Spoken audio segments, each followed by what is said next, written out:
Quand ma belle-mère, mon mari et moi avons décidé d'aller à la mer, on a choisi de prendre le train tous ensemble.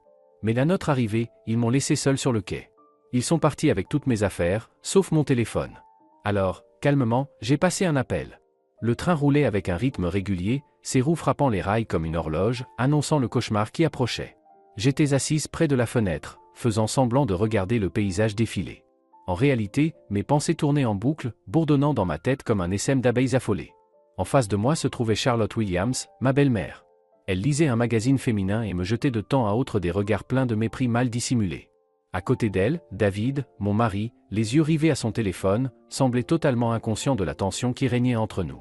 Ce voyage à la mer, c'était son idée. « Sarah, on a tous besoin de se détendre un peu », avait-il dit un soir, il y a un mois. Je prends 2 semaines de congé, on part à Nice. À 3. Avec sa mère. Les vacances que j'imaginais comme un moment pour nous deux, pour réparer notre couple fatigué, se transformaient en épreuves supplémentaires. J'avais pourtant essayé de m'entendre avec Charlotte. Les premières années de notre mariage, j'avais tout fait, cuisiner ses plats préférés, lui demander son avis, lui offrir des cadeaux. Mais rien n'a jamais suffi. Son cœur restait fermé, gelé. Pour elle, je n'étais qu'une arriviste qui lui avait volé son fils bien-aimé, le seul homme dans sa vie depuis la mort de son mari. « Maman s'inquiète juste pour toi, pour nous », disait David à chaque fois que je me plaignais de ses piques, de ses remarques blessantes, de son intrusion constante. « Elle veut juste notre bien. » J'ai fini par arrêter de discuter. Il ne voyait rien. Ou il ne voulait pas voir cette guerre froide qu'elle me menait depuis 7 ans. Et maintenant, il allait falloir passer 2 semaines entières avec elle, dans un appartement de location. 2 semaines où il me serait impossible de lui échapper. Rien que d'y penser, j'étais partagé entre la panique et le désespoir. Mais j'ai accepté.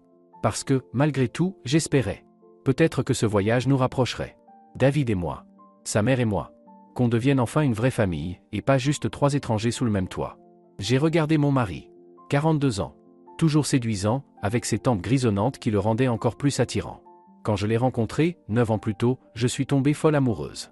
De sa confiance, de son intelligence, de sa manière de parler à tout le monde. Il était directeur dans l'entreprise où je travaillais comme comptable. Il venait d'un autre monde, celui des gens accomplis. Moi, j'étais une fille de province, fraîchement diplômée, qui rêvait de construire sa vie. Notre histoire a été rapide. 6 mois après notre rencontre, il m'a demandé en mariage. 3 mois plus tard, nous étions mariés. La cérémonie était simple. Ses collègues, ses amis. De mon côté, mes parents et 2 copines de la fac. Charlotte avait l'air d'assister à un enterrement. Elle n'a même pas fait semblant d'approuver. Mais ça ne m'a pas inquiété. J'étais convaincu qu'un jour elle m'accepterait, en voyant combien j'aimais son fils et combien il était heureux avec moi. Comme je me trompais, les 2 premières années ont été calmes. On vivait loin d'elle, dans un grand appartement au centre-ville que David avait acheté avant notre mariage. Charlotte venait 1 fois par semaine, le dimanche. Elle inspectait l'appartement du regard, trouvait des poussières invisibles, critiquait ma cuisine, mon style de déco.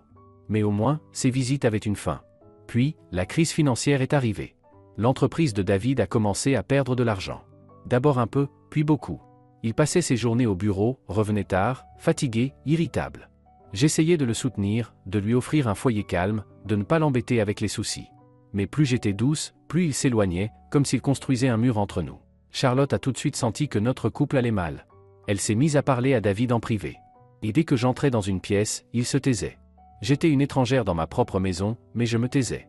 Je ne voulais pas le blesser davantage. Il était au bord du gouffre. Quand son entreprise a fait faillite, David est tombé en dépression. Il ne cherchait plus de travail, passait ses journées sur le canapé à fixer le plafond. J'ai pris un 2e emploi pour qu'on puisse continuer à vivre. Je rentrais tard, épuisé, mais j'essayais de lui parler, de le motiver. Il répondait à peine, par des silences ou des phrases courtes. C'est à ce moment-là que Charlotte a proposé qu'on vienne habiter chez elle. J'ai une grande maison, vous n'aurez plus de loyer à payer. David pourra se reposer, et toi, Sarah, tu pourras te concentrer un peu plus sur la famille au lieu de courir partout. J'étais contre. Vraiment contre. Mais David a sauté sur l'idée comme si c'était sa dernière chance. Ce n'est que temporaire, Sarah. Juste le temps que je me relève. Après, on partira. Je te le promets. Alors on a déménagé. On a dû louer notre appartement, ce qui est devenu notre seule source de revenus, avec mon salaire. La maison de Charlotte est un vieux manoir hérité de ses parents, à la périphérie de la ville. 3 étages, de grandes pièces, des meubles anciens. Dans d'autres circonstances, j'aurais trouvé l'endroit magnifique. Mais là, chaque craquement du parquet, chaque ombre dans les couloirs me murmurait « Tu n'es pas la bienvenue ici ». David et moi avons emménagé au 2e étage, dans son ancienne chambre d'enfant. Une pièce lumineuse, mais que je trouvais étouffante. Il y avait partout les souvenirs de sa jeunesse, photos, diplômes, vieux jouets soigneusement gardés par Charlotte. Je ne me sentais pas comme sa femme.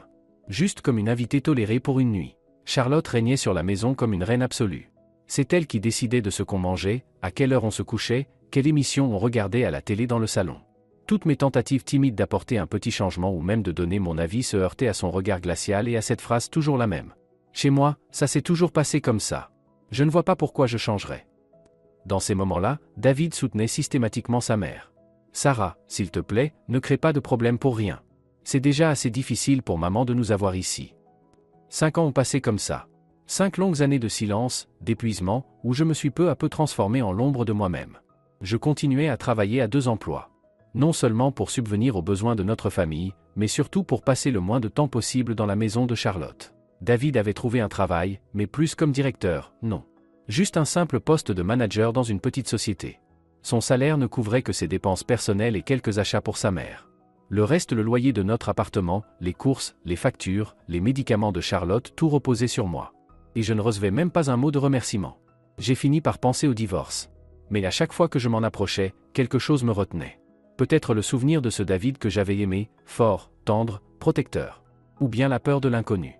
Que ferais-je seul? Ou simplement l'habitude? Tant d'années ensemble, tant de souvenirs. Je ne sais pas. Mais je suis resté. J'ai enduré. J'espérais un miracle, qu'un jour mon mari revienne à lui, que les choses changent, même avec Charlotte. C'est sûrement pour ça que j'ai accepté ce voyage.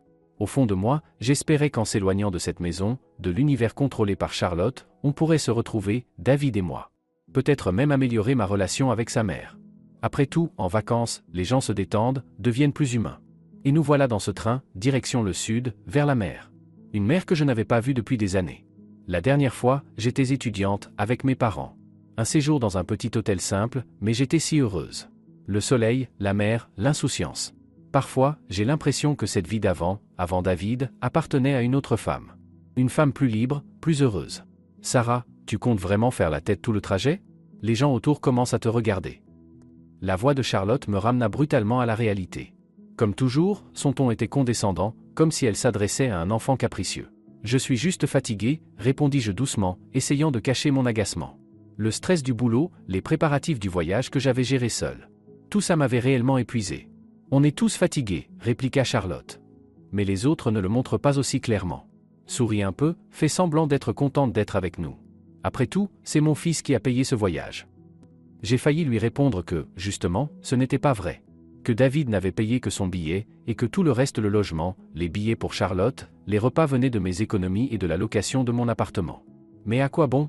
Discuter avec Charlotte, c'était comme parler à un mur. Quoi que je dise, j'étais toujours celle qui avait tort. Maman, laisse Sarah tranquille, intervint soudain David. Elle a beaucoup travaillé ces derniers temps. Charlotte pinça les lèvres, mais ne répondit pas. Elle retourna à son magazine avec un air théâtral. Je souris à David, pleine de reconnaissance. Mais il avait déjà replongé dans son téléphone. Ces petits moments où il me défendait ravivaient un peu d'espoir. L'espoir que tout n'était pas complètement perdu entre nous. Que, quelque part, sous cet homme fatigué et distant, vivait encore le David que j'aimais. Je me suis de nouveau tourné vers la fenêtre. Les champs, les forêts, les petites gares défilaient. Sur les quais, des gens disaient au revoir ou accueillaient des proches. Une vie normale, simple. Et moi, j'avais juste envie de descendre à une de ces gares, m'arrêter là. Recommencer à zéro, loin de ce mariage vide, loin de ce sentiment d'être inutile que Charlotte avait si bien cultivé en moi. Mais le train continuait sa route, m'éloignant de tout ce que je connaissais. Vers la mer, vers des vacances que je ne voyais plus comme du repos, mais comme une épreuve de plus. Nous sommes arrivés à la gare le soir du lendemain. J'étais épuisé. La nuit dans le train n'avait rien eu de reposant. Charlotte ronflait, David bougeait sans arrêt. Moi, j'étais resté allongé, les yeux ouverts, à penser à ces 2 semaines qui m'attendaient. En descendant du train, j'ai respiré profondément l'air chaud et humide, chargé d'odeurs de mer et de plantes exotiques. Il faisait encore chaud malgré l'heure. J'ai posé ma valise à côté de moi et j'ai cherché des panneaux qui pourraient nous guider vers les bus ou les taxis. Ne perdons pas de temps, lança Charlotte en ajustant son chapeau à large bord. Elle était habillée comme pour une réception chic, pas comme quelqu'un qui venait de passer 24 heures en train. David, prends ma valise et trouve un taxi. Il faut qu'on arrive à l'appartement au plus vite. David s'exécuta sans broncher. Il attrapa sa valise massive, puis se tourna vers moi. Sarah, reste ici avec les affaires. Maman et moi, on va chercher un taxi. Pourquoi je devrais rester ici, protestai-je. On peut y aller tous ensemble. Ou je peux chercher le taxi, et vous vous reposez ici. Charlotte me lança un regard plein d'agacement. Ne fais pas de scène, Sarah. Il faut bien que quelqu'un garde les bagages. C'est logique. Et puis David négociera mieux les prix sans toi. Sans moi? Je sentis la colère monter. Qu'est-ce que ça veut dire? Exactement ce que j'ai dit, répondit-elle froidement. Tu es trop émotive. Tu risquerais de tout gâcher. Mon fils sait mieux s'y prendre dans ce genre de situation. Maman, s'il te plaît, dit David, visiblement gêné. Trouvons juste un taxi. Il se tourna vers moi. Sarah, on ne sera pas long. Garde juste les affaires, d'accord? Quelque chose dans sa voix, dans son regard, m'a mise mal à l'aise. Un ton faux, une expression forcée. Mais j'étais fatigué de discuter, fatigué d'être toujours celle qui pose problème. Alors j'ai simplement hoché la tête. D'accord. Mais ne traînez pas trop. Et appelez-moi s'il y a le moindre souci. Bien sûr, répondit David avec un sourire. Tout ira bien. Ils se sont dirigés vers la sortie du quai. Je les ai regardés s'éloigner jusqu'à ce qu'ils disparaissent dans la foule.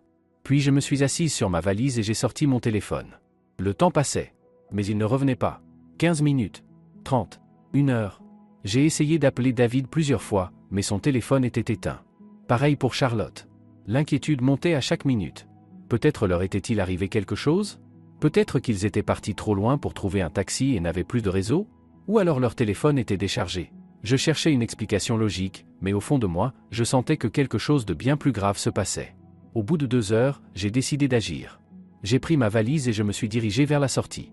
Et là, j'ai remarqué que ma valise était beaucoup plus légère. Étonné, j'ai ouvert la fermeture éclair. Ce que j'ai vu m'a figé sur place. La valise était presque vide. Tous mes vêtements, mes produits de toilette, mes papiers, mon argent, tout avait disparu. Il ne restait que 2 vieux t-shirts au fond et le chargeur de mon téléphone. Mes jambes ont flanché. Je me suis assise par terre, là, au milieu de la gare, sans me soucier des regards étonnés autour de moi. Une seule pensée tournait dans ma tête, ils m'avaient abandonné. Ils avaient pris mes affaires et m'avaient laissé seul, dans une ville inconnue. Je ne voulais pas y croire. Peut-être une erreur? Peut-être qu'ils allaient revenir? Il devait bien y avoir une explication.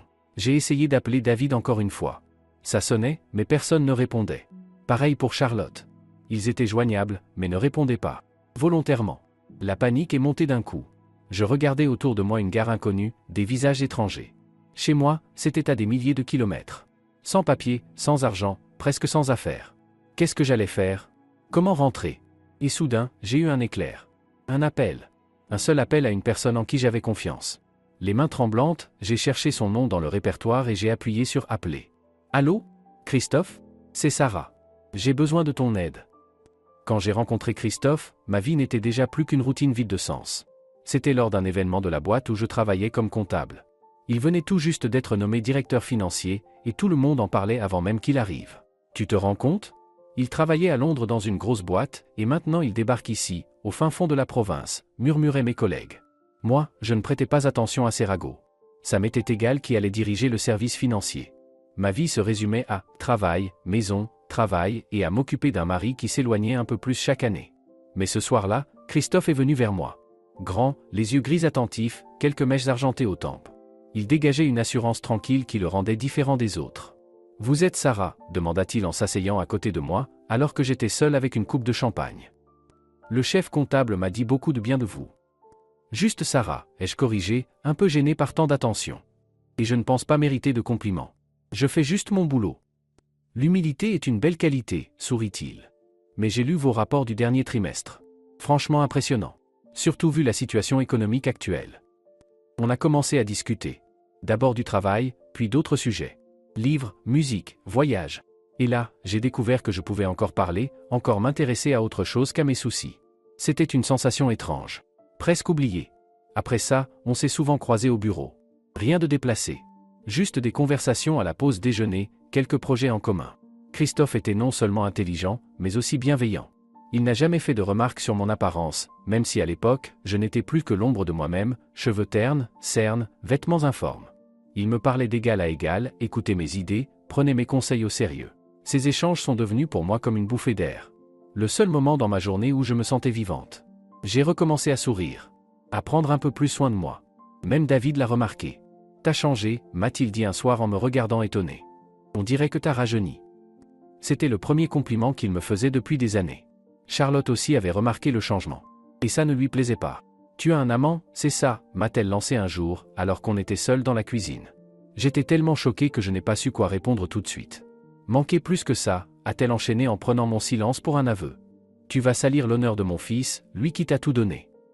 Charlotte, ai-je enfin réussi à dire. Je n'ai pas d'amant. Je commence juste à aller un peu mieux. Mouais, fit-elle en me lançant un regard suspicieux. Tu peux raconter ce que tu veux. Mais sache une chose, Sarah. Si tu crois que tu peux tromper mon fils, tu te trompes lourdement.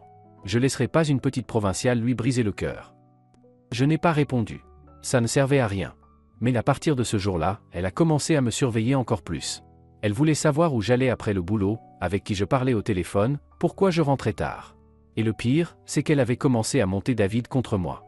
Je voyais bien qu'après leur soi-disant conversation sincère, David devenait plus froid, plus distant. Il se mettait à me faire des reproches sur tout et n'importe quoi. Il me demandait ce que je faisais de mon argent, pourquoi je rentrais si tard, avec qui je discutais par message. À un moment, j'ai compris que je ne pouvais plus vivre comme ça. Cette tension constante, les soupçons, les reproches. Tout ça m'épuisait. J'ai commencé à penser sérieusement au divorce. J'ai ouvert un compte séparé, j'ai doucement commencé à chercher un logement, à réfléchir à comment recommencer ma vie. Mais chaque fois que j'étais prête à franchir le pas, quelque chose me retenait. Peut-être la peur de l'inconnu. Peut-être encore un reste d'attachement à David. Ou peut-être juste l'habitude. Et puis il y a eu ce voyage à la mer. Quand David me l'a proposé, j'ai voulu dire non. Passer 2 semaines entières avec sa mère, ça me semblait insupportable. Mais ensuite je me suis dit, et si c'était notre dernière chance ? Loin de la maison, de la routine, on pourrait peut-être enfin parler vraiment. Voir s'il reste encore quelque chose entre nous ou s'il vaut mieux se séparer maintenant, avant qu'on ne se déteste complètement. C'est avec cet espoir que j'ai accepté. L'argent que j'avais mis de côté suffisait tout juste pour les billets et la location de l'appartement à Nice. David n'a payé que son billet. Ça m'a piqué un peu, mais je n'ai rien dit. Après tout, c'était censé être des vacances pour tous. Et si ça pouvait sauver notre couple, alors ça valait le coup. Et maintenant ? Maintenant j'étais là, assise sur le sol d'une gare, avec une valise vide. Je comprenais enfin. Ils avaient tout prévu. M'emmener loin de chez moi, me laisser sans argent, sans papier, sans moyen de revenir. Mais pourquoi ? Qu'est-ce que je leur avais fait ? Pourquoi une telle cruauté ? La voix de Christophe au téléphone était calme, comme toujours. Sarah ? Qu'est-ce qu'il se passe ? J'ai essayé d'expliquer, mais les larmes m'étouffaient, les mots se mélangeaient. J'ai pris une grande inspiration et j'ai fini par réussir à lui raconter ce qui m'était arrivé. D'accord, dit-il après une pause. D'abord, où es-tu exactement ? J'ai regardé autour de moi et lui ai donné le nom de la gare. Très bien. Reste là. Je vais contacter la police locale pour qu'ils viennent te chercher et veillent sur toi jusqu'à ce que j'arrive. Tu vas venir ? J'en croyais à peine mes oreilles. Mais c'est loin. Bien sûr que je viens, dit-il sans aucune hésitation.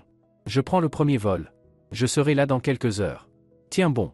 Tout va bien se passer, je te le promets. Quand l'appel s'est terminé, j'ai ressenti un drôle de calme. Oui, c'était grave. Oui, j'avais été trahi par ceux en qui j'avais le plus confiance. Mais je n'étais pas seul. Quelqu'un traversait la moitié de l'Europe juste pour me venir en aide. Et ça voulait dire beaucoup. Comme promis, 2 policiers sont arrivés peu après. Ils se sont présentés poliment et ont dit qu'ils avaient reçu l'ordre de veiller sur moi jusqu'à l'arrivée de mon ami. Ils étaient incroyablement respectueux et attentionnés.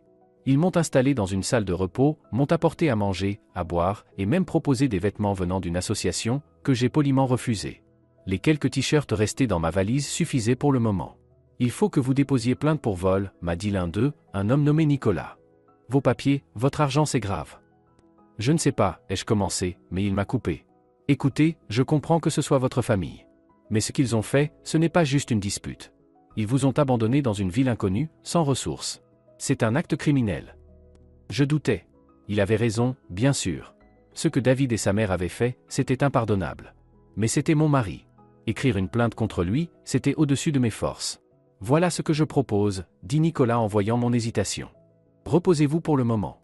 Votre ami va bientôt arriver. Vous en parlerez avec lui, et vous déciderez ensemble. J'ai hoché la tête, soulagé. C'était un bon compromis. J'avais besoin de souffler, de réfléchir, de comprendre ce qui m'arrivait. Resté seul dans la petite pièce, j'ai encore essayé d'appeler David. Cette fois, son téléphone était complètement éteint. Je n'espérais même plus qu'il décroche. Je voulais juste entendre sa voix sur le répondeur. Mais même ça m'a été refusé. La fatigue, le choc, l'angoisse. Tout m'est tombé dessus d'un coup. Je me suis allongé sur la banquette contre le mur, et sans m'en rendre compte, je me suis endormi. Un coup à la porte m'a réveillé. Je me suis redressé d'un bond, désorienté, le cœur battant. Puis les souvenirs sont revenus d'un coup, comme une vague glacée. Sarah ? Tu es là ? C'est moi, Christophe. Je me suis précipité vers la porte. Il était là, en face de moi fatigué, les cheveux en bataille, mais avec ce sourire doux, chaleureux, qui m'avait toujours apaisé. Tu es vraiment venu, ai-je murmuré, encore sous le choc. Bien sûr que je suis venu, dit-il en faisant un pas vers moi pour m'enlacer doucement. Je te l'avais promis. Comment tu vas, demanda-t-il en me relâchant. Je ne sais pas, répondis-je honnêtement en le faisant entrer. J'ai l'impression de vivre un cauchemar. Je n'arrive pas à croire qu'ils aient pu me faire ça. C'est vraiment horrible, dit-il en s'asseyant face à moi. Mais maintenant tu n'es plus seul. On va traverser ça ensemble. Comment t'as fait pour venir aussi vite, demandai-je, réalisant que seules quelques heures s'étaient écoulées depuis mon appel. J'ai eu de la chance avec le vol, répondit-il en haussant les épaules. Et le taxi de l'aéroport roulait vite. Mais peu importe. Ce qui compte, c'est que tu sois en sécurité. Les policiers m'ont dit que je n'avais pas encore porté plainte. Tu ne veux pas? Je ne sais pas, avouai-je. C'est quand même mon mari. Un mari qui t'abandonne comme ça. La voix de Christophe se durcit. Désolé, mais ce qu'il a fait est impardonnable. Lui et sa mère méritent des conséquences. Tu as peut-être raison, soupirai-je. Mais je veux d'abord comprendre. Pourquoi? Quel intérêt ils avaient à faire ça? Christophe fronça les sourcils, pensif. Peut-être qu'ils voulaient juste se débarrasser de toi. D'après ce que tu m'as raconté, ta belle-mère ne t'a jamais supporté. Oui, mais pourquoi de cette façon? Ils auraient pu juste demander le divorce. Un divorce, ça veut dire partage des biens, répondit Christophe. Là, en te faisant disparaître, ils n'ont rien à partager. Pas de papier, pas d'argent, pas de retour possible.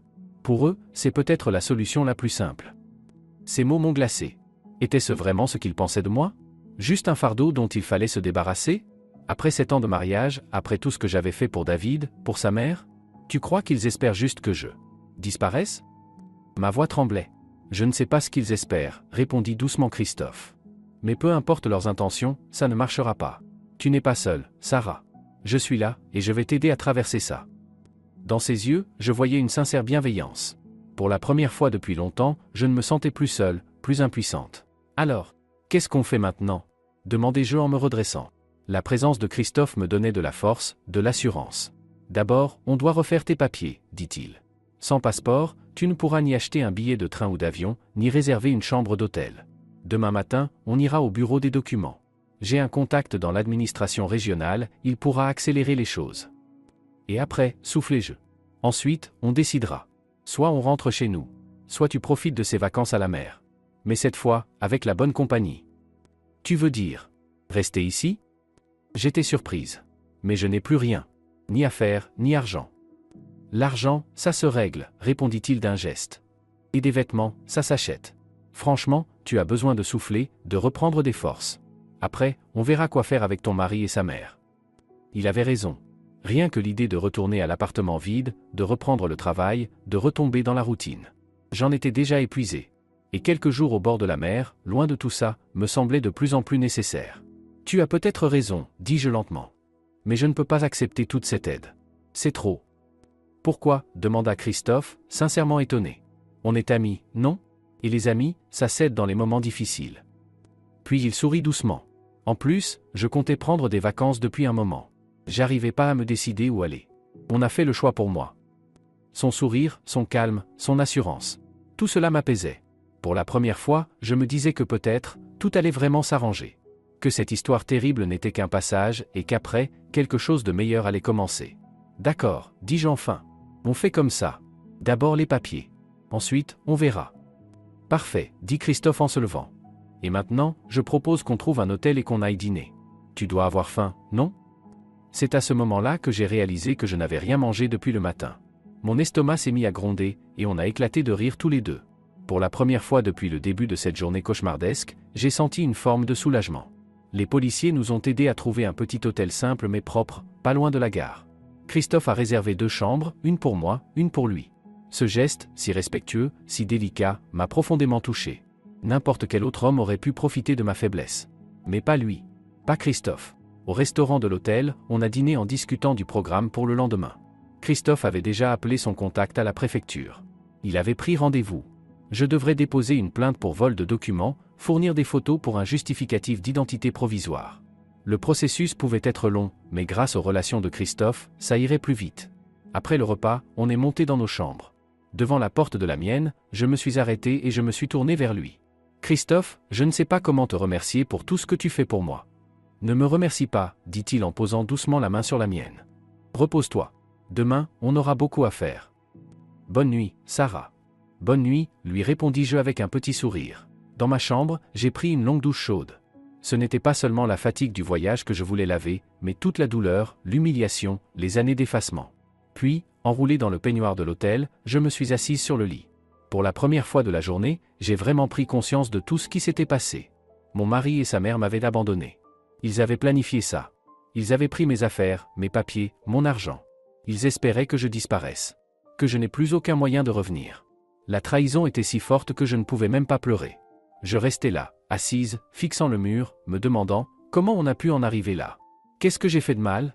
Est-ce que j'ai été aveugle? Est-ce que David m'a jamais aimé? Quand j'étais enfant, ma mère me répétait souvent « Sarah, tu es trop gentille.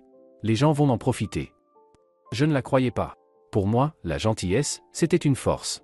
J'étais persuadé qu'avec un cœur ouvert, les gens finiraient par répondre avec la même sincérité. Mais les années avec David et Charlotte m'avaient appris autre chose. Certains voient la bonté comme une faiblesse à exploiter. Et une fois qu'on ne leur est plus utile, ils jettent. J'ai essayé de me souvenir du moment où notre couple a commencé à se dégrader. Était-ce après sa faillite? Ou le jour où on a emménagé chez sa mère?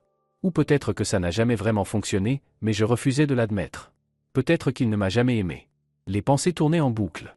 Je n'arrivais pas à dormir. Je me retournais sans cesse dans ce lit inconnu. Et finalement, l'épuisement m'a emporté.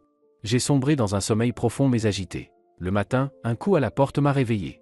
J'ai ouvert les yeux avec peine, désorienté, ne sachant plus où j'étais. Puis tout m'est revenu d'un coup, comme un choc dans la poitrine. « Sarah? Tu es réveillée ?» La voix de Christophe était vive derrière la porte. « On a rendez-vous dans 1 heure. »« Oui, j'arrive, » répondis-je en me levant rapidement. Je me suis lavé en vitesse, j'ai mis un des t-shirts restés dans la valise et mon jean d'hier. En sortant dans le couloir, Christophe m'attendait, frais et plein d'énergie, comme s'il n'avait pas passé la veille dans un avion et un taxi. « Bien dormi ?» demanda-t-il en me regardant attentivement. « Pas trop, avouai-je. Mais ça ira. »« On prendra le petit déjeuner en route, » proposa-t-il. « On a un rendez-vous à ne pas manquer. » La journée a été bien remplie. D'abord, le commissariat, où j'ai finalement déposé une plainte pour vol de mes papiers et de mon argent sans toutefois insister pour que David et sa mère soient poursuivis au pénal. Ensuite, le centre administratif, grâce au contact de Christophe, la procédure pour refaire mes documents a été bien plus rapide que prévu. On m'a promis une carte d'identité temporaire sous 2 jours et un nouveau passeport envoyé directement chez moi.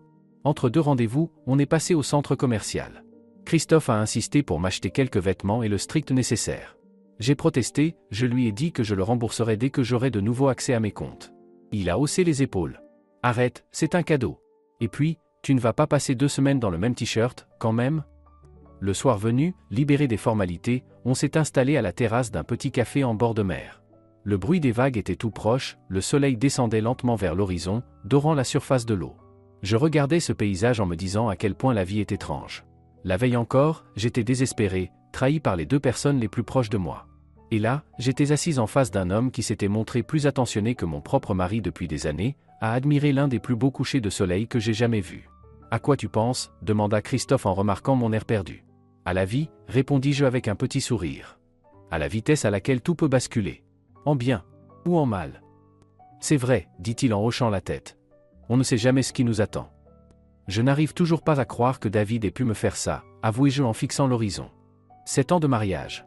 Comment peut-on effacer tout ça en un seul geste? Christophe resta silencieux un moment, réfléchissant. « Tu sais, Sarah, parfois, les gens ne sont pas ce qu'on croit. Ou alors, ils changent. En mieux. Ou en pire. Ce n'est pas ta faute. Tu n'as rien fait pour mériter ça. Ce sont leurs choix, leurs responsabilités. » Ces mots faisaient écho à mes propres pensées. Ce que je m'étais répété depuis des années, en voyant mon mari se transformer, petit à petit, en simple colocataire froid et distant. « Tu as raison, » dis-je en le regardant droit dans les yeux. Et pourtant, j'aimerais comprendre pourquoi. Pourquoi tout ce cirque? Pourquoi m'emmener en voyage, payer des billets, juste pour m'abandonner à la gare? C'est cruel.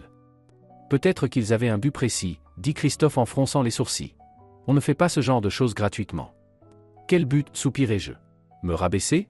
Ils y arrivaient très bien chez eux, sans avoir besoin de venir jusqu'à Nice. L'argent, suggéra-t-il. David avait accès à tes comptes. Je réfléchis. Mon compte principal, celui sur lequel je recevais mon salaire, était à mon nom seul, ouvert bien avant notre mariage. Mais on avait aussi un compte joint, créé après le mariage. Un compte où l'on mettait de l'argent pour les vacances, les gros achats, les imprévus. Depuis 2 ans, j'étais la seule à l'alimenter, mais officiellement, David y avait toujours accès. Oui, il a accès au compte commun, dis-je lentement. Il n'y a pas une fortune, mais assez pour vivre tranquillement quelques mois. Voilà le mobile, dit Christophe avec un soupir. Te faire disparaître, prendre l'argent. Ils se sont peut-être dit qu'avec toi coincé ici, sans papier, sans ressources, tu mettrais du temps à te retourner. Et pendant ce temps, ils pourraient tout vider, peut-être même vendre des choses à ton nom. Cette hypothèse, aussi logique soit-elle, me fit frissonner. Était-il vraiment capable de ça? L'homme que j'avais aimé, avec qui j'avais partagé 7 ans de ma vie. Mais, c'est ignoble, m'écriai-je. Il aurait pu me demander.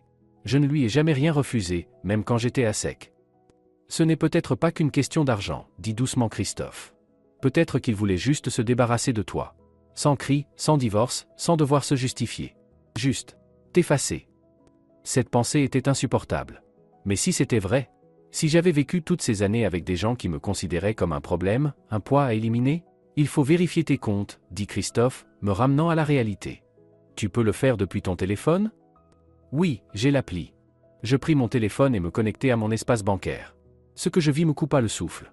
Mon compte personnel était vide. 300 000 €. Toutes mes économies de l'année écoulées. Parti. Une seule opération effectuée hier, juste après notre arrivée à la gare. Retrait complet depuis un distributeur. C'est pas possible, murmurai-je, montrant l'écran à Christophe. David n'avait pas accès à ce compte. Il n'a jamais eu ma carte ni mon code. Christophe plissa les yeux, scrutant les détails. Ta carte était dans ta valise? Avec tes papiers? Oui. Tout était là. Et là, je compris. Ils avaient volé ma carte, mes documents, et vidé mon compte. Il faut bloquer tout de suite le compte, dit Christophe en sortant son téléphone. Je vais appeler ta banque. Pendant qu'il parlait avec le service client, je vérifiai le compte commun. Vide lui aussi. Tout l'argent enfin, mon argent envolé. Quand Christophe raccrocha, j'étais en état de choc. Vidé. Plus de colère, plus de peur. Juste une immense lassitude. Le compte est bloqué, dit-il. Mais ce qui a été retiré, c'est perdu. À moins de porter plainte pour vol de carte et retrait frauduleux. Ce sera à faire une fois rentré. Ils ont tout pris, dis-je à voix basse. Mon argent, mes papiers, mes affaires. C'est comme s'ils voulaient me faire disparaître, qu'il ne reste rien de moi. Mais tu es encore là, dit Christophe en posant doucement la main sur la mienne. Et c'est ça, le plus important. Le reste, on peut le reconstruire. Les papiers, l'argent, les vêtements. Tout ça, ce sont des choses qu'on récupère. Mais toi, tu es là. Vivante. Et plus forte qu'il ne le pense. Dans ses yeux, il y avait une foi inébranlable. Une chaleur qui me réchauffait de l'intérieur. Et j'ai senti, pour la première fois, une fissure dans le mur que j'avais construit toutes ces années. Un mur pour me protéger de la douleur, du désamour, de la vérité sur mon mariage. Ce mur s'effondra. Et avec lui, tous mes faux espoirs, toutes mes illusions. Toute ma peine. Et là, j'ai craqué. Pour la première fois depuis très, très longtemps, je me suis autorisé à pleurer. Les larmes coulaient sur mes joues, mes épaules secouées par les sanglots. Ce n'était pas juste l'argent que je pleurais. Ni mes affaires. Je pleurais cette année de ma vie, donnée à un homme qui s'était révélé capable d'une trahison pareille. Je pleurais mes rêves, mes espoirs, ma foi naïve en l'amour, en cette idée qu'il pouvait tout surmonter. Christophe ne m'a pas interrompu. Il n'a rien dit, ne m'a pas coupé. Il est juste resté là, à côté de moi, tenant ma main. Cette présence silencieuse, cette tendresse sans mots, sans conseil, sans chercher à me distraire ou à minimiser, ça valait plus que toutes les phrases de réconfort. Quand je me suis calmé, il m'a doucement proposé. On rentre à l'hôtel? Tu as besoin de repos. Demain, on décidera quoi faire. J'ai hoché la tête en essuyant mes larmes. On s'est levé, et on a marché côte à côte le long de la promenade, en direction de notre hôtel. La mer grondait doucement à notre droite, et le vent du soir caressait mon visage. Dans d'autres circonstances, ça aurait été une balade romantique dans une ville ensoleillée. Mais là, j'étais ailleurs. Je pensais à David. Où il était maintenant? Ce qu'il faisait. Avait-il déjà retiré le reste de mon argent? Planifiait-il la suite? Ou pensait-il que tout était fini, que j'avais disparu, et qu'il pouvait reprendre sa vie, tranquille? À quoi tu penses? Demanda Christophe, remarquant mon regard perdu. À David, répondis-je honnêtement. J'essaie de comprendre ce qui a changé. En lui. Ou en moi. Ce qui a amené tout ça. Peut-être que rien n'a changé, dit-il doucement. Peut-être qu'il a toujours été comme ça. Il le cachait bien, c'est tout. Et quand les choses ont mal tourné, perte de travail, d'argent, de statut, il a simplement montré son vrai visage. Peut-être, soupirai-je. Le plus étrange, tu sais quoi? C'est que je ne ressens pas de haine. Juste. De la tristesse. Une immense fatigue. Et beaucoup de déception. C'est normal, dit Christophe en hochant la tête. La haine, c'est encore une forme d'attachement. Mais toi, tu t'étais déjà détaché de lui, émotionnellement. Tu ne t'en étais juste pas encore rendu compte. Ces mots me frappèrent. Est-ce que je l'aimais encore, David? Ou est-ce que je m'accrochais juste à l'image du passé, À une illusion de ce qu'on avait été? À l'idée d'une famille qu'on faisait semblant d'être aux yeux des autres, mais qui n'existait plus depuis longtemps? À l'hôtel, on s'est souhaité bonne nuit, et chacun est allé dans sa chambre. Je suis resté longtemps allongé dans le noir, les yeux grands ouverts. Les événements de la journée défilaient dans ma tête comme un film. La gare, la valise vide, l'appel à Christophe, la police, la banque, la promenade au bord de la mer. Et peu à peu, au milieu de ce chaos de souvenirs, une idée s'est imposée. Une idée claire, presque effrayante dans sa logique, peut-être que ce qui m'arrivait n'était pas une fin. Peut-être que c'était un début.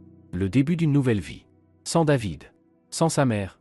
Sans cette tension constante, ce sentiment d'être rabaissé en permanence. Peut-être qu'en me trahissant ainsi, ils m'avaient, sans le vouloir, libéré. Peut-être que c'était leur manière brutale, cruelle de rompre un lien que je n'aurais jamais eu le courage de couper moi-même. Avec cette pensée étrange, mais étrangement apaisante, je me suis enfin endormi. Et pour la première fois depuis longtemps, j'ai dormi profondément. Sans cauchemar. Le matin, le soleil m'a réveillé en inondant la chambre de lumière. Et, à ma grande surprise, je me suis senti bien. Je me suis levé, j'ai pris une douche, mis un des t-shirts neufs achetés la veille, et j'ai eu la sensation d'être différente. Comme si cette eau chaude avait emporté avec elle toutes ces années de compromis, de renoncement, de solitude silencieuse. Christophe m'attendait dans le hall. Il avait l'air reposé, lui aussi, malgré tout ce qu'on avait vécu la veille. « Bonjour », dit-il en souriant. « Bien dormi ?»« Incroyablement bien, oui », répondis-je sincèrement. Comme si j'avais enfin enlevé un sac trop lourd de mes épaules. « C'est ce qu'on appelle la liberté », dit-il avec un regard complice. « Quand quelque chose qui t'étouffait disparaît enfin. »« Exactement, acquiesçai-je. C'est exactement ça. »« Alors voilà, » dit-il après une petite pause. « On a deux options, soit on va à la police pour déposer plainte pour vol et commencer les démarches pour rentrer. Soit... » Il marqua une pause, un sourire au coin des lèvres. « Soit on prend un bon petit déjeuner et on file à la plage. Et on repousse tout ça à demain. » « À la plage, fis-je, surprise. »« La police sera encore là demain, » répondit-il simplement. « Mais toi, tu as besoin de souffler. De respirer. Et puis, on est à la mer, non ?» Il avait raison. Et honnêtement, l'idée de passer la journée au soleil plutôt qu'en face d'un bureau de flic me paraissait soudain merveilleuse. Peut-être que j'avais juste besoin de ça, une pause. Un petit moment volé à la réalité. « D'accord, » dis-je enfin. « Allons à la plage. » On a pris le petit déjeuner dans un café près de l'hôtel, puis on s'est dirigé vers la mer. En chemin, Christophe a acheté pour moi un maillot de bain, une serviette, un chapeau et de la crème solaire. J'ai voulu protester, mais il a levé la main. On va dire que c'est pour la mission. On ne peut pas être à la plage sans se baigner. Le sable était chaud, le ciel sans nuages. Le monde autour de moi semblait loin, très loin. On a trouvé un coin tranquille, posé nos serviettes, et on s'est allongé face au soleil. Après tous ces jours d'angoisse et de tension, cette simple pause au bord de l'eau semblait irréelle. « Tu sais, » dis-je en regardant le ciel bleu. Je ne me souviens pas de la dernière fois où je me suis juste posé. Sans penser au travail, aux factures, aux soucis. Juste être là. Alors profitant, dit Christophe, tournant la tête vers moi. Ce sont ces moments-là qui donnent du sens à la vie. Et toi, tu fais souvent ça? Juste. Déconnecté? J'essaie, répondit-il avec un petit sourire. Ce n'est pas toujours simple. Le travail, les obligations, tout ça. Mais je crois qu'il faut se garder du temps pour soi. Sinon, à quoi bon? Ces mots portaient une sagesse simple mais profonde, qui résonnait avec une partie de moi que j'avais oubliée depuis longtemps. Une partie étouffée par les responsabilités, les soucis, les efforts constants pour répondre aux attentes des autres. Nous avons passé presque toute la journée à la plage, à nager, à bronzer, à parler de tout et de rien. Christophe me racontait sa vie avant d'arriver dans notre ville, son ancien boulot dans une grande entreprise à Londres, et pourquoi il avait tout quitté pour recommencer ailleurs, dans une petite ville. « Londres te vide de l'intérieur », disait-il. C'est une course sans fin, une tension permanente, aucune place pour la vie personnelle. À un moment, j'ai compris que je voulais autre chose. Une vie plus calme, plus vraie. Je lui ai parlé de mon enfance dans une petite ville, de mes parents, qui vivent désormais à la campagne, de mon rêve de devenir artiste, abandonné au profit d'un métier plus raisonnable, comptable. Je lui ai raconté ma rencontre avec David, comment je suis tombée amoureuse, comment je croyais que notre amour serait plus fort que tout. Christophe m'écoutait attentivement, sans m'interrompre, posant parfois des questions qui montraient à quel point il était vraiment à l'écoute. Et à un moment, j'ai réalisé que je ne m'étais pas livré ainsi depuis des années. Même pas avec mes amis, que j'avais peu à peu délaissés après le mariage. Encore moins avec David, qui ne m'écoutait plus vraiment depuis longtemps. Le soir venu, nous sommes rentrés à l'hôtel, fatigués mais apaisés. Nous avons dîné au restaurant en parlant du lendemain. Christophe proposa qu'on s'occupe enfin de mes papiers et de la plainte pour vol, puis qu'on profite d'une excursion dans les alentours. Tant qu'à être ici, autant découvrir un peu les environs, dit-il avec un sourire. J'ai accepté, étrangement sereine. Malgré tout ce qui s'était passé, la trahison, la perte de mes économies, de mes papiers, je ne me sentais ni écrasé, ni perdu. Au contraire, chaque heure passée loin de David et de sa mère, loin de cette ambiance toxique qui m'avait étouffé pendant des années, me redonnait un peu plus de force. Envie de vivre. Envie de ressentir, de découvrir, de respirer. Peut-être que ce n'était qu'un soulagement temporaire. Une réaction normale après avoir été libéré d'une pression constante. Ou peut-être que c'était Christophe. Sa façon de me respecter, de me soutenir, de me faire sentir écoutée et importante. Avec lui, je me sentais enfin moi-même, sans avoir peur d'être jugé ou méprisé. Bien sûr, il n'était pas question d'une histoire d'amour. Pas maintenant. J'étais encore marié, et mes blessures étaient trop fraîches. Mais le simple fait de me dire que ce genre de relation existait, que tous les hommes n'étaient pas comme David, suffisait à me redonner espoir. Espoir en un avenir qui, tout à coup, ne semblait plus si sombre. En lui disant bonne nuit devant la porte de ma chambre, j'ai eu soudain envie de le serrer dans mes bras. C'était spontané, instinctif. Il a été surpris, figé une seconde, puis m'a doucement enlacé à son tour. Merci, lui ai-je dit en me reculant. Pour tout. D'être venu, de m'avoir soutenu, pour cette journée. Tu n'imagines pas à quel point ça compte pour moi. Je suis content d'avoir pu être là, répondit-il simplement. Bonne nuit, Sarah. Bonne nuit. En me préparant à dormir, je me suis regardé dans le miroir. Et j'ai à peine reconnu mon reflet. La femme en face de moi avait bonne mine, les joues un peu rosées, les yeux brillants. Elle avait l'air plus jeune, plus vivante que l'ombre fatiguée que j'étais encore quelques jours plus tôt. Cette transformation m'a étonné. Comment était-ce possible ? 2 jours plus tôt, ma vie s'effondrait. J'avais perdu mon mari, mon argent, mes papiers. J'étais abandonné dans une ville étrangère. Et là, je me tenais devant le miroir et je voyais une femme qui semblait heureuse. Est-ce que j'aimais si peu David que sa trahison ne m'avait même pas brisé le cœur, mais au contraire, m'avait libéré ? Ou était-ce à cause de Christophe ? De son soutien, de son regard bienveillant, de sa façon de me faire me sentir digne d'attention et de respect ? Je n'avais pas les réponses. Mais pour la première fois depuis longtemps, je me suis endormi avec la certitude que demain serait meilleur qu'hier. Que malgré tout, tout finirait par aller mieux. Et avec cette pensée, je me suis endormi paisiblement. Les jours suivants se sont déroulés dans un étrange mélange de démarches administratives et de moments de détente.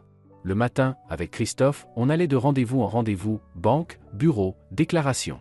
L'après-midi, on s'accordait un peu de repos plage, balade, visite. Christophe était un compagnon attentif, respectueux. Jamais il ne franchissait la limite de l'amitié. Même si, parfois, j'avais l'impression qu'il ressentait plus à la façon dont il me regardait quand il pensait que je ne le voyais pas, il gardait tout pour lui, comprenant que j'avais besoin de temps. On m'a finalement remis une pièce d'identité temporaire, ce qui a simplifié beaucoup de choses. J'ai pu ouvrir un nouveau compte bancaire, déposer une plainte pour le vol de ma carte. Pour l'argent, c'était plus compliqué. La banque a promis d'enquêter sur la transaction, mais a prévenu que cela prendrait du temps, et qu'il n'y avait aucune garantie de récupérer quoi que ce soit, surtout si le bon code-PIN avait été utilisé. Mais étrangement, rien de tout ça ne me démoralisait. Je me sentais différente. Plus forte. Comme si j'avais enfin enlevé un poids immense de mes épaules. Comme si je respirais enfin librement. Le 5e jour de notre séjour à Nice, alors que nous rentrions d'une excursion, je l'ai vue. Sur le trottoir d'en face. Grande, un chapeau à large bord, un tailleur clair et élégant. Charlotte. Je me suis figé, incapable de croire ce que je voyais.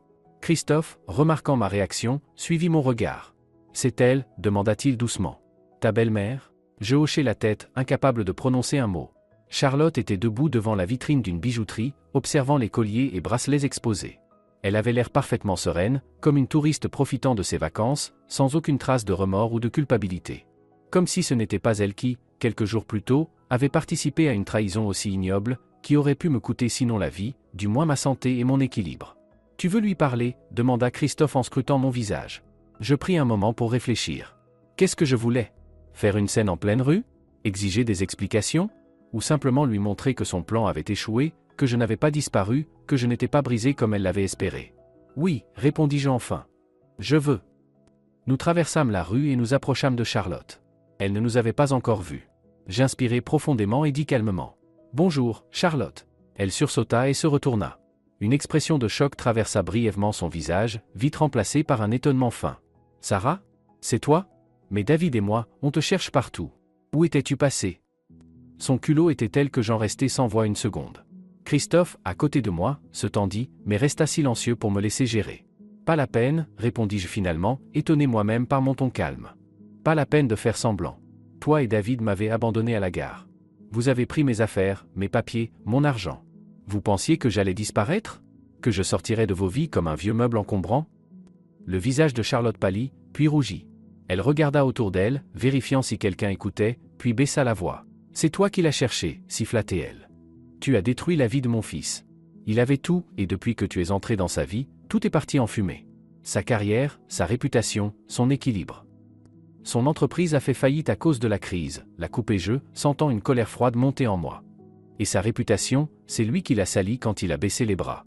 Ce n'est pas moi qui l'ai transformé en marionnette incapable de prendre une décision sans l'approbation de sa maman. » Charlotte se redressa comme si je l'avais giflé. « Comment oses-tu parler de mon fils comme ça, après tout ce qu'il a fait pour toi ? Qu'est-ce qu'il a fait, exactement ? M'a laissé sans ressources dans une ville étrangère ? M'a volé les économies d'une vie ? Ou tu parles des années où je bossais 2 jobs pour vous faire vivre pendant qu'il déprimait dans son coin et que toi tu me traitais comme une bonne ? » Elle ouvrit la bouche pour répliquer, mais je ne lui en laissai pas le temps. « Tu sais ce qui est le plus triste ? C'est que je l'aimais. Vraiment. Et j'ai essayé de t'aimer aussi, comme une mère. J'ai tout fait pour mériter ton respect, ton approbation. Et vous ? Vous m'avez toujours vu comme un portefeuille. Une vache à lait. Et maintenant que je n'ai plus rien à donner, vous essayez de m'éliminer. » « Ce n'est pas vrai, » protesta Charlotte. Mais quelque chose dans son regard disait le contraire. « Alors explique-moi, insistai-je. Pourquoi m'avoir volé mes papiers ? Pourquoi avoir vidé mes comptes ? Pourquoi m'avoir abandonné à la gare sans même un mensonge pour couvrir vos traces ? » Elle resta muette. Soit elle n'avait pas de réponse, soit elle n'en voyait pas l'utilité. « Où est David ?» repris-je. « Je veux lui parler. »« Pas ici, » dit-elle vite. « Il est ailleurs. »« Où ça ? Dans l'appartement qu'on avait loué ? Ou bien vous avez déjà trouvé un nouveau nid douillet avec mon argent ? » « Je ne suis pas obligé de te répondre, » répliqua-t-elle, essayant de retrouver contenance. « Et ce type, c'est qui ? » ajouta-t-elle en désignant Christophe. « T'as déjà remplacé mon fils ? Voilà pourquoi tu es si tranquille. Tu avais un plan B ? » Je sentis la colère me monter au visage devant une accusation aussi injuste. « C'est un ami, » dis-je froidement. « Le seul qui m'a tendu la main quand votre fils m'a laissé sans rien dans une ville que je ne connaissais pas. Et ne t'avise pas d'essayer de détourner la conversation. Tu sais très bien que je n'ai jamais trompé David, même quand il avait cessé d'être un mari à tous les niveaux. » Charlotte pinça les lèvres, frustrée que sa tentative d'attaque ait échoué. « Qu'est-ce que tu veux, Sarah ? » demanda-t-elle enfin. « De l'argent ? David te paiera lors du divorce, si c'est ce que tu veux. Mais il vaut mieux que vous vous sépariez. Tu vois bien que ce mariage est terminé. » Je veux comprendre, ma voix trembla légèrement. Je veux que David me dise lui-même pourquoi il a fait ça. J'ai au moins droit à ça, non ? Après 7 ans de mariage ? Une lueur passa dans les yeux de Charlotte. Du regret ? Du doute ? Mais elle disparut aussi vite qu'elle était venue, remplacée par son habituel masque froid. « Je lui dirai, » dit-elle enfin. « Mais je ne promets rien. Peut-être qu'il ne voudra pas te parler. »« Où vous logez ? » demanda alors Christophe. « On peut venir. » Charlotte le fixa, le jaugeant. « Et vous, vous êtes qui ? Pourquoi je devrais vous donner notre adresse ? » « Parce que je suis la seule personne entre vous et un dépôt de plainte, » répondit calmement Christophe. « Ce que vous avez fait est punissable par la loi. Vol, escroquerie, mise en danger d'autrui. Abandonner quelqu'un sans ressources dans un pays étranger, ce n'est pas un simple conflit de famille. » Le visage de Charlotte se figea. Elle ne s'attendait pas à une telle réponse. « Vous me menacez ?» Son ton monta d'un cran, choqué. « Non, » répondit Christophe, impassible. « Je vous informe. Sarah a parfaitement le droit de vous dénoncer, vous et votre fils. Mais elle veut seulement parler. C'est plutôt généreux, vous ne trouvez pas ? » Charlotte passa son regard de Christophe à moi, puis de nouveau vers lui. Finalement, semblant comprendre que résister ne servait à rien, elle poussa un soupir. « On loge dans une maison privée, pas loin d'ici. Rue de la Mer, numéro 15. Mais je ne peux pas garantir que David sera là. Il a ses occupations. »« On viendra dans 1 heure, » dis-je d'un ton ferme, sans poser de questions. « J'espère qu'il sera revenu d'ici là. » Sans attendre de réponse, je fis demi-tour et m'éloignai. Christophe me suivit sans un mot. Ce n'est qu'une fois assez loin que je laissai échapper un souffle. Mes jambes tremblaient, mon cœur battait à toute vitesse. Mais, étrangement, je ressentais une certaine satisfaction.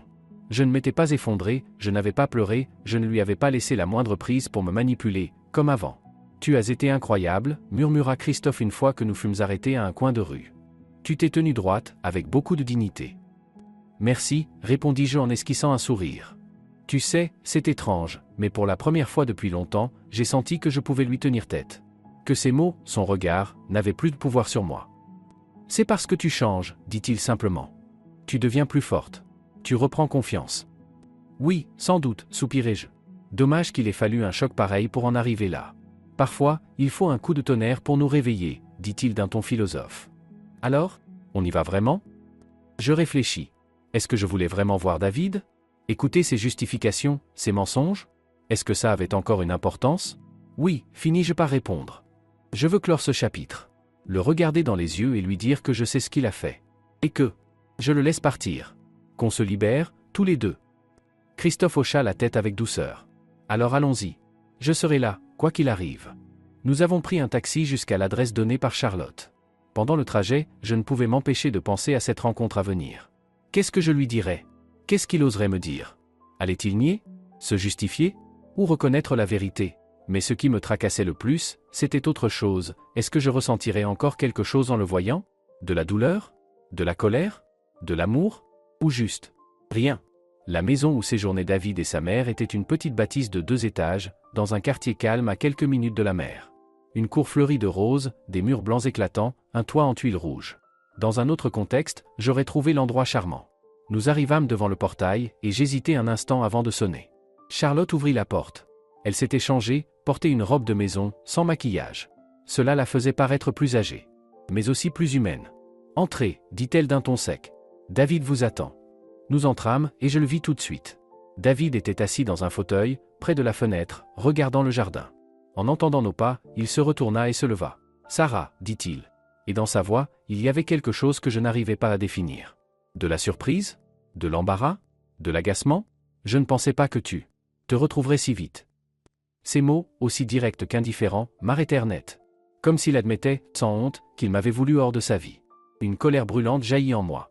Me retrouver, répétai-je. Tu pensais que ta femme abandonnée allait disparaître gentiment? Que je ne m'en sortirais pas sans papier, sans argent? Que je te rendrais service en m'évaporant? David détourna le regard, incapable d'affronter ma colère. Tu comprends mal, tenta-t-il. Mais je ne le laissai pas finir. Alors explique-moi. Pourquoi toi et ta mère avez pris mes affaires, mes papiers, mon argent? Pourquoi m'avoir laissé seul à la gare? C'est quoi, la bonne version à comprendre?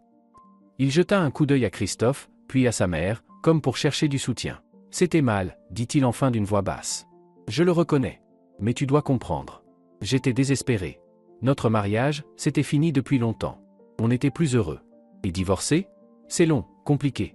Faut partager les biens, affronter le regard des autres. Alors tu as choisi de te débarrasser de moi, dis-je, incrédule. Comme d'un objet encombrant? Sans divorce, sans discussion, sans aucune responsabilité? On pensait que tu rentrerais chez toi, dit-il sans me regarder. Tu avais ton téléphone. Tu pouvais appeler tes parents, des amis. On ne voulait pas te faire de mal. On voulait juste mettre fin à tout ça rapidement. Et voler mon argent? Mes papiers? C'était aussi pour mettre fin à tout ça rapidement? David se tut. Et son silence en disait long. Tu sais ce qui est le pire, repris-je après une pause. J'aurais accepté un divorce. Si tu m'avais dit que tu ne m'aimais plus, que tu voulais partir, je ne me serais pas accroché. Moi aussi, j'étais malheureuse.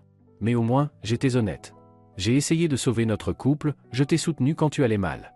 Et toi? Tu as choisi la lâcheté. Ce n'était pas son idée, intervint soudain Charlotte. C'est moi qui l'ai proposé. Je pensais que ce serait mieux pour tout le monde.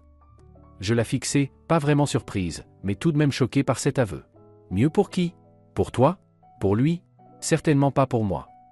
Pour David, dit-elle fermement. Tu le rendais malheureux. À cause de moi, répliquai-je, abasourdi. Je travaillais 2 fois plus pour nous faire vivre tous les 3 pendant qu'il restait cloué au lit. Je me privais de tout pour qu'il puisse se sentir mieux. Et tu oses dire que c'est moi qui le rendais malheureux? Tu l'écrasais avec ton succès, rétorqua Charlotte. Avec ton indépendance. Un homme a besoin de se sentir utile, chef de famille. Et toi, tu montrais sans cesse que tu pouvais te débrouiller toute seule. Quel homme pourrait supporter ça? Je la regardais, et soudain, tous les morceaux du puzzle se mirent en place dans ma tête. Voilà. Ce n'était pas une histoire d'argent, ni de biens. C'était une histoire d'ego blessé. D'un homme qui n'avait pas supporté que je sois forte alors que lui s'effondrait. Que je ne me sois pas brisée quand leur monde s'était écroulé. C'est pour ça que vous avez voulu me briser, dis-je lentement. Pour qu'il retrouve sa virilité? Pour qu'il se sente à nouveau homme en me regardant souffrir? Tu exagères tout, répondit Charlotte en haussant les épaules.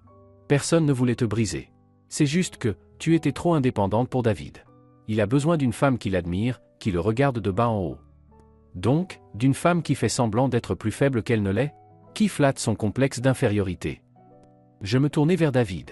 C'est vrai?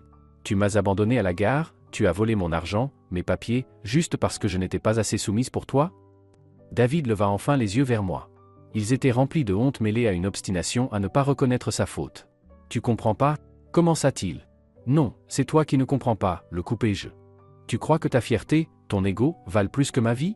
Que je méritais de me retrouver sans rien dans une ville étrangère, simplement parce que je ne correspondais pas à ton idée de l'épouse parfaite. C'est pas si simple, tenta-t-il. Si, justement, c'est très simple, répliquai-je en essuyant d'un geste sec les larmes qui me montaient aux yeux. Tu m'as trahi. Pas parce que j'étais une mauvaise épouse ou que je t'ai fait du mal, mais parce que tu étais trop faible pour m'accepter tel que je suis. Trop lâche pour avoir une vraie conversation. Et trop égoïste pour penser aux conséquences de tes actes.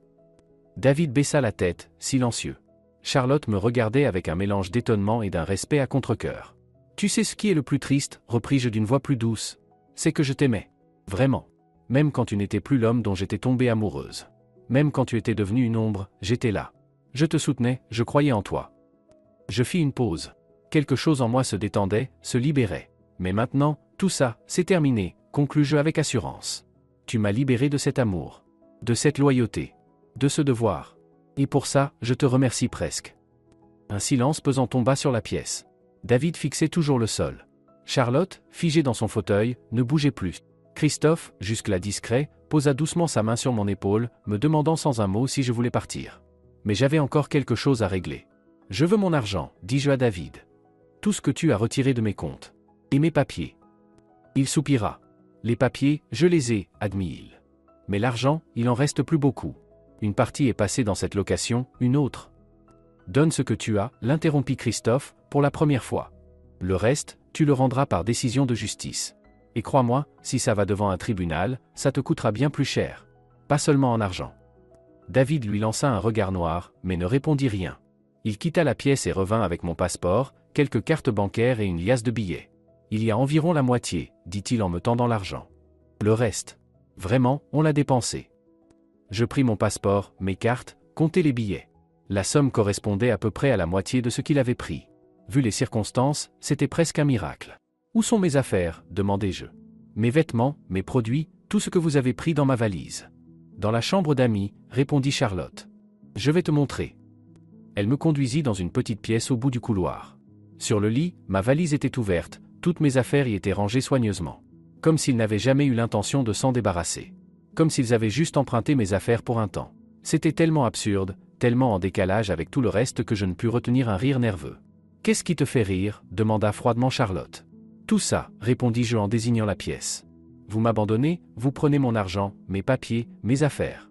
Et puis vous repliez soigneusement mes vêtements, comme si j'allais rentrer ce soir. C'est surréaliste. » On ne savait pas quoi faire ensuite, répondit-elle, honnêtement cette fois. C'est David qui a proposé ce plan te laisser à la gare. Mais il n'avait pas prévu la suite. Je pensais peut-être t'envoyer tes affaires. Si tu revenais chez toi. Cette franchise me surprit. Il y avait dans sa voix un soupçon de honte. Était-ce un vrai remords? Ou une autre tentative de manipulation? Peu importe, secouai-je la tête. Ça n'a plus d'importance. Je me mis à ranger mes affaires dans la valise. Charlotte m'observait en silence, appuyée contre l'encadrement de la porte. Tu sais, dit-elle soudain. Je t'ai toujours prise pour une fille faible. Une petite bourgeoise gâtée qui allait s'effondrer au premier coup dur. Mais tu es bien plus forte que ce que je pensais. Je m'arrêtai et la regardai. Et je devrais être flatté de votre erreur de jugement? Non, répondit-elle en secouant la tête. Mais, je comprends un peu mieux pourquoi David t'avait choisi. Tu es différente des autres. Tu as du caractère. Le même caractère que vous avez tenté de briser, repris-je en continuant à plier mes vêtements. Peut-être, admit-elle. Mais malgré tout, tu t'en es sorti. Tu as trouvé cet ami. Tu as tout géré rapidement. C'est impressionnant. Je ne répondis pas. Ce dialogue étrange ne menait nulle part. Charlotte semblait vouloir s'excuser, tout en se justifiant. Quand j'eus fini de tout ranger, je fermai la valise et me tournai vers elle. Je pars, dis-je simplement. Et cette fois, pour de bon, dites à David que je déposerai la demande de divorce dès mon retour. J'espère qu'il ne compliquera pas les choses. Charlotte acquiesça d'un signe de tête. Dans son regard, il y avait peut-être du regret. Était-il sincère? Ou était-ce juste mon imagination? Peu importe. Ce chapitre de ma vie se fermait. Et je n'avais aucune intention de me retourner. Je sortis de la chambre et traversai le salon. David était toujours assis dans son fauteuil, le regard perdu dans le vide. Il leva les yeux en me voyant passer, et nos regards se croisèrent. Dans le sien, je lus un mélange d'émotions de la honte, du regret, du remords, mais aussi cette même obstination à ne pas reconnaître ses torts. « Adieu, David, murmurai-je. J'espère que tu trouveras ce que tu cherches, et que ça te rendra heureux. Mais je ne ferai plus partie de ta quête.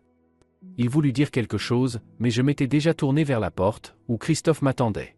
Nous quittâmes la maison, franchîmes le petit portail, et à chaque pas qui m'éloignait de cet endroit, de ces gens, je sentais un poids quitter mes épaules. Le poids d'un mariage raté, d'espoir brisé, de compromis constant. Le poids d'une vie qui n'était plus vraiment la mienne, une vie où je passais mon temps à m'effacer pour satisfaire les attentes des autres. Nous marchions en silence. Christophe ne posa aucune question, ne fit aucun commentaire. Il me laissait l'espace dont j'avais besoin, et je lui en étais profondément reconnaissante. Ce n'est qu'une fois installé dans le taxi qu'il demanda. Et maintenant ? Je réfléchis. Rentrer chez mes parents ? Rester ici, près de la mer, pour souffler un peu après tout ce qui s'était passé ? À l'hôtel, répondis-je. Demain. On verra. Il hocha la tête et donna l'adresse au chauffeur. Moi, je regardais les rues défiler derrière la vitre, les maisons, les passants. Et malgré tout la douleur, la trahison, je ressentais une étrange forme d'apaisement. Comme si tout cela avait été nécessaire pour enfin ouvrir les yeux. Sur mon mariage, sur David, sur moi-même. Et même si l'avenir restait flou, pour la première fois depuis longtemps, il ne me faisait plus peur. Peu importe ce qui m'attendait, ce serait ma vie, mon histoire. Sans manipulation, sans concession permanente, sans avoir à m'effacer pour préserver l'ego fragile de quelqu'un d'autre. C'était un nouveau départ. Et, curieusement, j'étais prête. À l'hôtel, Christophe m'accompagna jusqu'à ma chambre et m'aida à porter ma valise. Nous nous arrêtâmes devant la porte, et je me tournai vers lui. « Merci », dis-je. Et dans ces deux mots, il y avait plus d'émotion que dans tous les « je t'aime » que j'avais adressés à David ces dernières années. « Il n'y a pas de quoi », répondit-il avec un sourire. « Je suis content que tout soit au moins partiellement résolu. Tu as récupéré tes papiers, une partie de ton argent. C'est déjà ça. » « Ce n'est pas que ça, secouai-je la tête. Tu m'as aidé à retrouver ma liberté. Pas seulement vis-à-vis de David et de sa mère. Mais aussi de mes propres peurs, de mes doutes, de mon manque de confiance. Je me sens différente. Et c'est grâce à toi. » « Non, Sarah, répondit Christophe, le regard sérieux. Tout ça, c'est toi. Ta force, ta détermination, ta dignité. Moi, je n'étais que témoin. J'ai juste vu une femme déployer ses ailes. Ces mots me touchèrent profondément. David ne m'avait jamais parlé ainsi. Il n'avait jamais vu ma force. Pour lui, je n'étais qu'une faiblesse à protéger. Ou une menace à contenir. Soudain, j'eus envie de l'embrasser. Et à son regard, je compris qu'il ressentait quelque chose de similaire. Nous étions si proches que je sentais la chaleur de son corps, je distinguais chaque pli au coin de ses yeux, chaque reflet argenté dans ses cheveux sombres. Mais il fit un pas en arrière, un sourire doux sur les lèvres. « Pas maintenant, Sarah, dit-il doucement. Tu es encore mariée. Et tu viens de vivre une journée très forte. Je ne veux pas que tu regrettes quoi que ce soit. » Je ressentis à la fois de la frustration et une immense gratitude. Pour son respect, pour sa retenue, pour le fait qu'il refusait de profiter de ma fragilité. « Tu as raison, acquiesçai-je, reculant vers la porte. Désolé. C'est juste que... » « Ne t'excuse pas, m'interrompit-il. Il ne s'est rien passé de mal. On est adultes tous les deux. Et on aura le temps. Si tu le veux. Quand tout se sera calmé. Quand tu seras libre. Pas seulement sur le papier, mais dans ton cœur aussi. » Il y avait dans ces paroles tant de sagesse, tant de compréhension que je ne pus m'empêcher de sourire. « Bonne nuit, Christophe, dis-je en ouvrant la porte. Bonne nuit, Sarah. » Dans ma chambre, je me déshabillai, pris une douche rapide et me glissai sous les draps. Mais le sommeil ne venait pas. Trop de pensées, trop d'émotions. La conversation avec David et sa mère, leur pathétique justification, ma propre réaction, étrangement calme et forte. Et Christophe. Son soutien, son respect, sa délicatesse. Je me tournais et retournais dans mon lit, essayant de mettre de l'ordre dans tout ce qui m'était arrivé ces derniers jours. Ma vie avait complètement changé. Et d'une certaine manière, j'en étais presque reconnaissante. Pour cette chance de tout recommencer. De découvrir qui j'étais sans David, sans son emprise, sans l'ombre de sa mère pesant sur chacun de mes choix. Le visage de David me revint en mémoire. Perdu, gêné, avec ce reste d'attrait physique, mais vidé de l'intérieur. J'avais aimé cet homme plus que tout. Et aujourd'hui, je ne ressentais plus rien. Ni amour, ni haine, même pas de colère. Juste de la fatigue. Et une envie profonde de tourner la page. Je repensais aux premiers mois de notre relation. Au dîner romantique, aux fleurs, aux compliments. À la façon dont il écoutait mes histoires, s'intéressait à mes rêves. Quand tout ça s'était-il envolé? Quand avait-il cessé de me voir comme une personne à part entière? Quand avais-je cessé d'être une partenaire pour devenir un accessoire? Peut-être que ce n'était pas lui, mais moi. Peut-être que je l'avais idéalisé. Que j'avais projeté sur lui l'image d'un homme fort, rassurant, derrière lequel je pourrais me cacher. Et quand la réalité m'avait rattrapé, quand il avait montré ses failles, son incapacité à affronter les épreuves, je n'avais pas su l'accepter. Et lui, sentant cela, s'était replié sur lui-même. Mais non. Je savais que ce n'était pas vrai. J'avais accepté ses faiblesses, ses échecs, ses périodes d'abattement. Je l'avais soutenu quand son monde s'écroulait. J'avais travaillé 2 fois plus pour nous faire vivre, j'avais encaissé les humiliations de sa mère, mis de côté mes propres rêves. Et en retour, une trahison, la plus lâche qui soit. Non, je ne méritais pas ça. Personne ne mérite ça. Et le fait que je le comprenne enfin, clairement, était déjà une victoire. Sur ces pensées, je finis par sombrer dans un sommeil agité. Des fragments de souvenirs se mêlaient dans mes rêves. David, jeune, souriant, tendant la main vers moi. Charlotte, me regardant de haut par-dessus ses lunettes. Et la mer, infinie, bleue, paisible, qui murmurait doucement à mes pieds. Le matin m'accueillit avec un grand soleil et une étrange sensation de légèreté dans tout le corps. Je m'étais réveillé plus tôt que d'habitude, mais je me sentais reposé, pleine d'énergie. Peut-être parce que, pour la première fois depuis longtemps, j'avais dormi sans cette angoisse permanente en fond, sans avoir à répondre aux attentes de quelqu'un. J'étais juste moi. Une femme au seuil d'une nouvelle vie. Et cette pensée me remplissait d'un enthousiasme inattendu. Je pris une douche, m'habillai et décidai de sortir marcher un peu, pendant que Christophe dormait encore. J'avais besoin d'un moment seul, pour réfléchir, faire le point, décider de la suite. La ville, à cette heure-là, était magnifique. Les rues, encore calmes, baignaient dans une fraîcheur agréable, les boutiques ouvraient doucement, les cafés installaient leurs tables. Je marchais lentement, savourant l'instant, absorbant tout ce que je voyais. La liberté. C'était ça. Pour la première fois depuis longtemps, je me sentais vraiment libre. Libre des attentes des autres, de leurs décisions, de cette habitude de toujours me remettre en question à travers leurs regards. J'arrivais au bord de la mer et m'arrêtais pour contempler l'eau. Le soleil s'était déjà bien levé, et ses rayons dansaient sur les vagues, formant des millions de reflets scintillants. Quelques baigneurs matinaux s'ébattaient près du rivage, leurs rires portés par la brise me firent sourire. Debout là, au bord du monde, j'ai compris que j'avais un vrai choix. Pas une illusion de choix, comme ces dernières années. Je pouvais rentrer chez moi, lancer la procédure de divorce, peut-être même porter plainte contre David pour vol et escroquerie. Je pouvais aller chez mes parents, me reposer, reprendre des forces. Ou rester ici, au bord de la mer, encore quelques jours. M'accorder ce petit répit, cette bouffée d'oxygène, avant de replonger dans la réalité. Et si je décidais en fonction de ce que je ressentais, juste de mes envies, sans penser à ce qui est correct, attendu, rationnel? La réponse vint naturellement, aussi simple que respirer. Je voulais rester. Même juste un peu. Sentir ce que c'est d'être moi-même, sans le poids du passé, sans l'ombre de David et de sa mère. Et je voulais passer ce temps avec Christophe. Cet homme qui, en quelques jours, m'avait montré plus de respect et de tendresse que mon mari en plusieurs années. Ce n'était pas de l'amour. Trop tôt, mes blessures étaient encore trop fraîches. Mais c'était quelque chose. Une chaleur, une affection, peut-être le début de quelque chose. Et je n'avais pas envie de fuir ce sentiment, comme j'avais l'habitude de le faire, en analysant tout, en doutant de tout.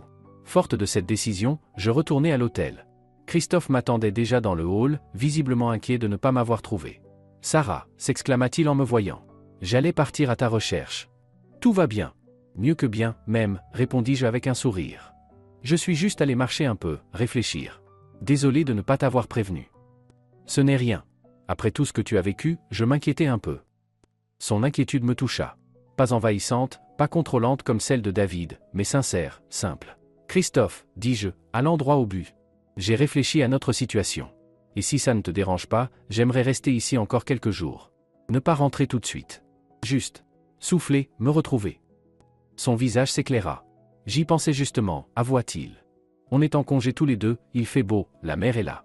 Ce serait dommage de ne pas en profiter. » « Mais je ne veux pas être un fardeau, le prévins-je.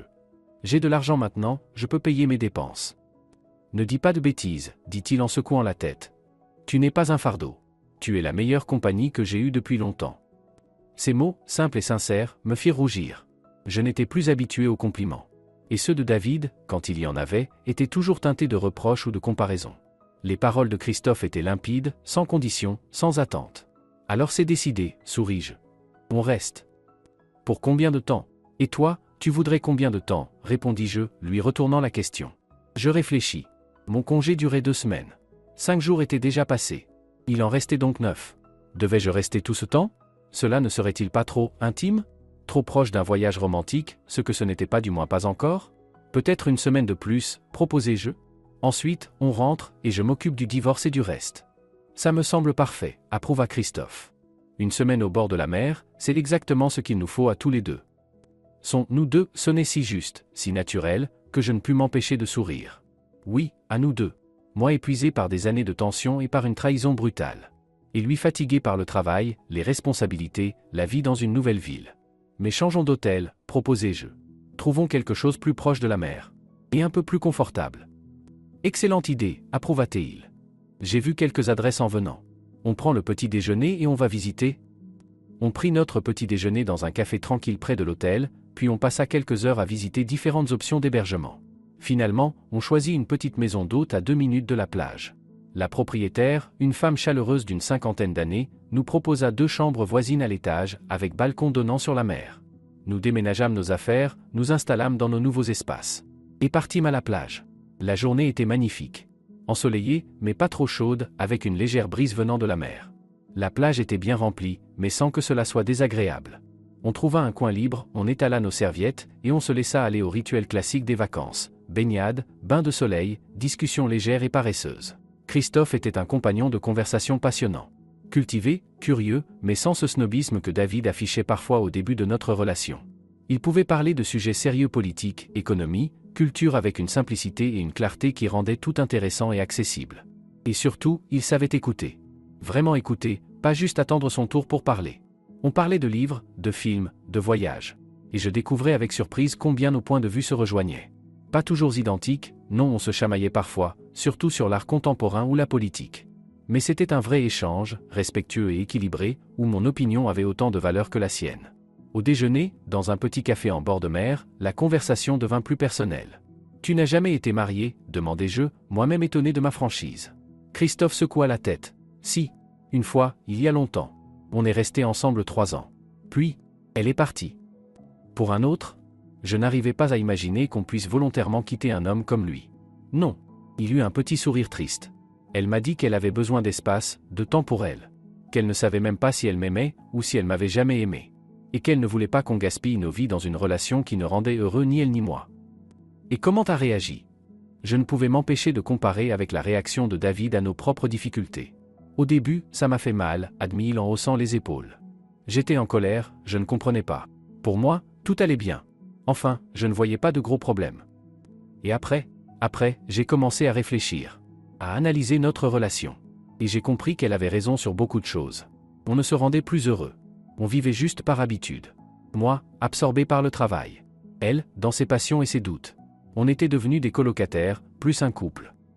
Son honnêteté, sa capacité à prendre du recul, m'impressionnaient. David, lui, n'avait jamais su parler de nous avec autant de lucidité. C'était toujours des reproches, des accusations, des détournements. Et tu l'as laissée partir ? Tu n'as pas essayé de la retenir ? Pas tout de suite, avoua Christophe. J'ai essayé de discuter, de lui demander une seconde chance. Mais elle était décidée. Et avec le temps, j'ai compris qu'elle avait eu raison. Parfois, il vaut mieux mettre fin à quelque chose qui ne fonctionne plus que de continuer à se blesser mutuellement. Ces mots résonnaient profondément en moi. C'était exactement ce qui s'était passé entre David et moi. On avait continué, par peur, par habitude, par lâcheté. Et on en était arrivé au pire. Et toi ? Demanda doucement Christophe. Avant David, il y a eu quelqu'un. Rien de marquant, répondis-je avec un sourire. Quelques histoires sans importance à la fac. Rien qui ait laissé une vraie trace. Et puis David est arrivé. Beau, sûr de lui, brillant. À ses côtés, je me sentais spécial, choisi. Mes copines étaient jalouses. Un directeur d'entreprise qui s'intéresse à une simple fille de la compta. On aurait dit un film romantique. Jusqu'à ce que le conte de fées prenne fin, dit Christophe doucement. Oui, acquiesçai-je. D'abord la faillite. Il a tout perdu, l'entreprise, l'argent, son statut. Et avec ça, sa confiance en lui. Sa fierté. Il s'est brisé. Et j'ai tout fait pour l'aider, le soutenir. Mais plus je le faisais, plus il s'éloignait.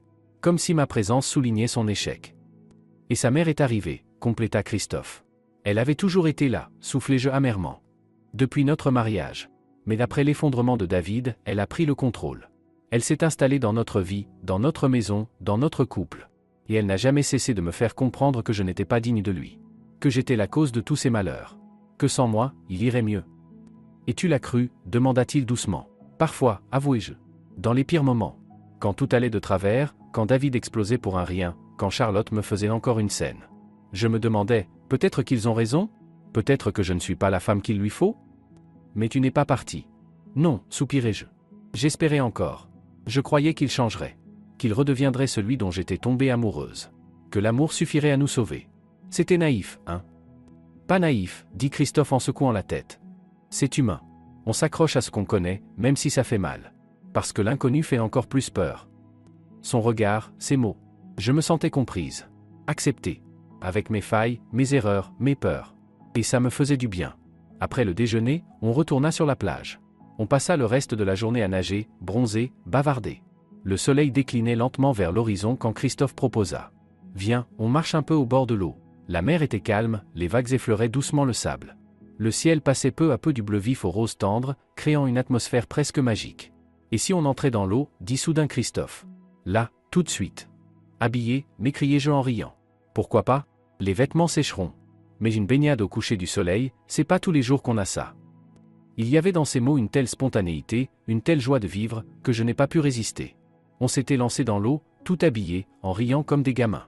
L'eau était tiède, douce, enveloppante.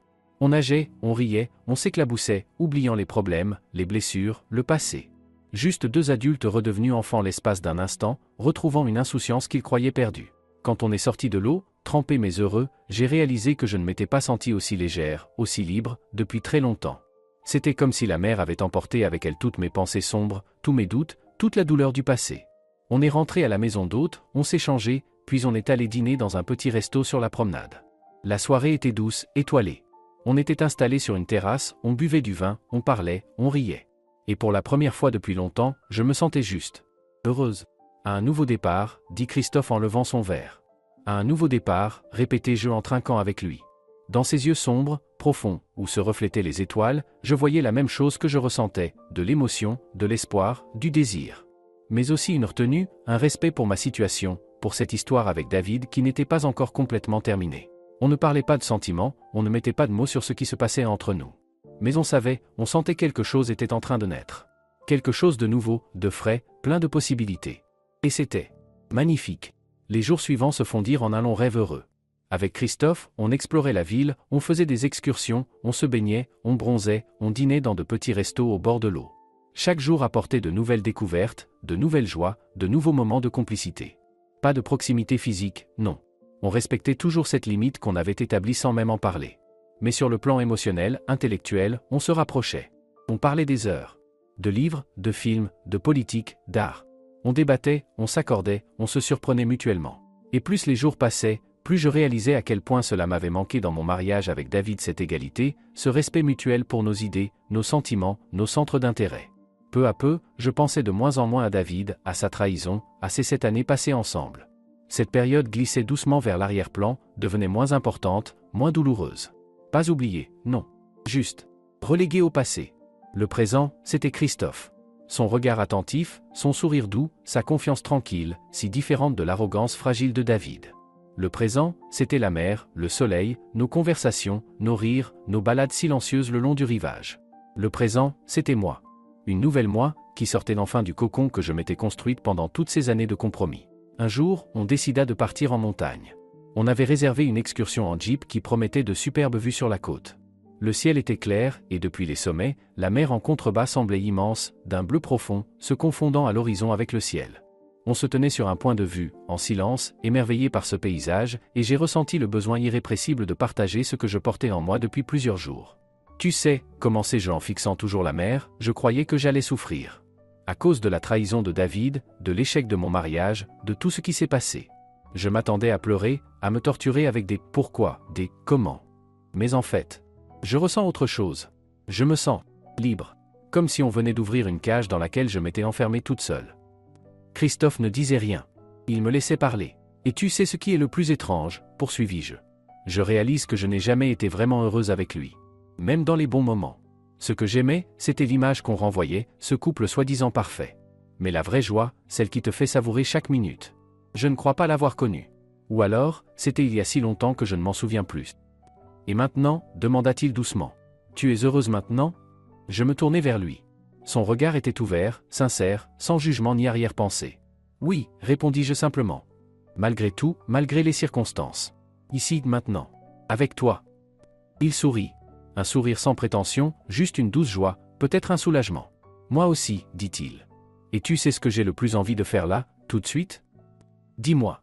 T'embrasser. Ces mots, simples et honnêtes, me figèrent sur place. Mon cœur accéléra, mes joues s'empourprèrent. Mais dans cette gêne, il n'y avait ni peur ni hésitation. Juste une douce émotion, un frisson d'attente.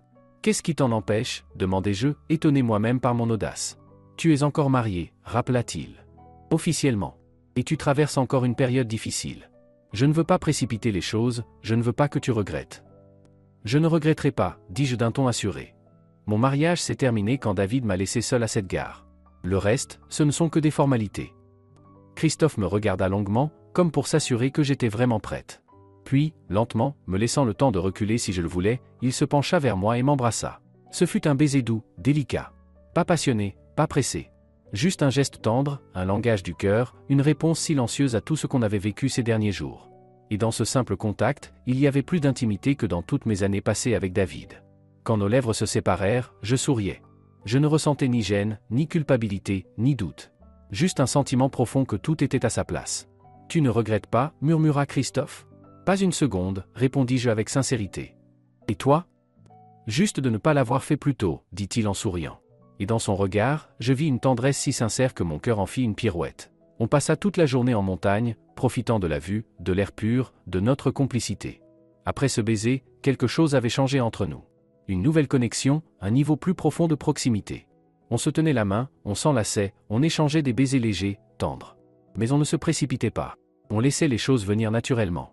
Le soir, de retour à la maison d'hôte, on s'assit sur mon balcon, regardant les étoiles en silence, parlant de l'avenir, de nos projets, de ce qui nous attendrait après notre retour. « Tu vas demander le divorce tout de suite » demanda doucement Christophe, abordant enfin le sujet qu'on avait toujours évité. « Oui » acquiesçai-je. « Le plus tôt sera le mieux.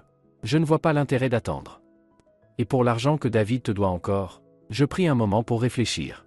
Ce n'était pas une question facile. D'un côté, la somme était importante, et c'était mon argent, gagné à la sueur de mon front. De l'autre, l'idée de longues batailles juridiques, de devoir revoir David encore et encore, de devoir me justifier, convaincre. Tout cela ne faisait que m'épuiser à l'avance. « Je ne sais pas » répondis-je honnêtement. Une part de moi veut me battre, récupérer chaque centime. Et une autre, veut juste tourner la page et avancer. Peut-être que cet argent est un prix trop élevé à payer pour être enfin libre du passé. « Je comprends » dit Christophe en hochant la tête. « Et je te soutiendrai, quoi que tu décides. Mais souviens-toi parfois, il faut se défendre, ne pas laisser les autres te marcher dessus. Même si c'est dur, même si tu préférerais fuir le conflit. » Ces mots étaient pleins de sagesse. Une sagesse que j'apprenais à apprécier de plus en plus chaque jour. Il ne me disait jamais quoi faire, ne décidait pas à ma place. Il partageait simplement son point de vue, son expérience, et me laissait l'espace de réfléchir par moi-même. « Tu as raison » dis-je après un silence. Je ne dois pas le laisser s'en sortir comme ça. Pas par vengeance, pas pour le punir. Mais parce que c'est juste. Parce que s'il a pu faire ça avec moi, il pourrait recommencer avec quelqu'un d'autre. Exactement, sourit Christophe. Et tu sais quoi ? Je serai là, à chaque étape de ce chemin. Sa promesse me réchauffa le cœur.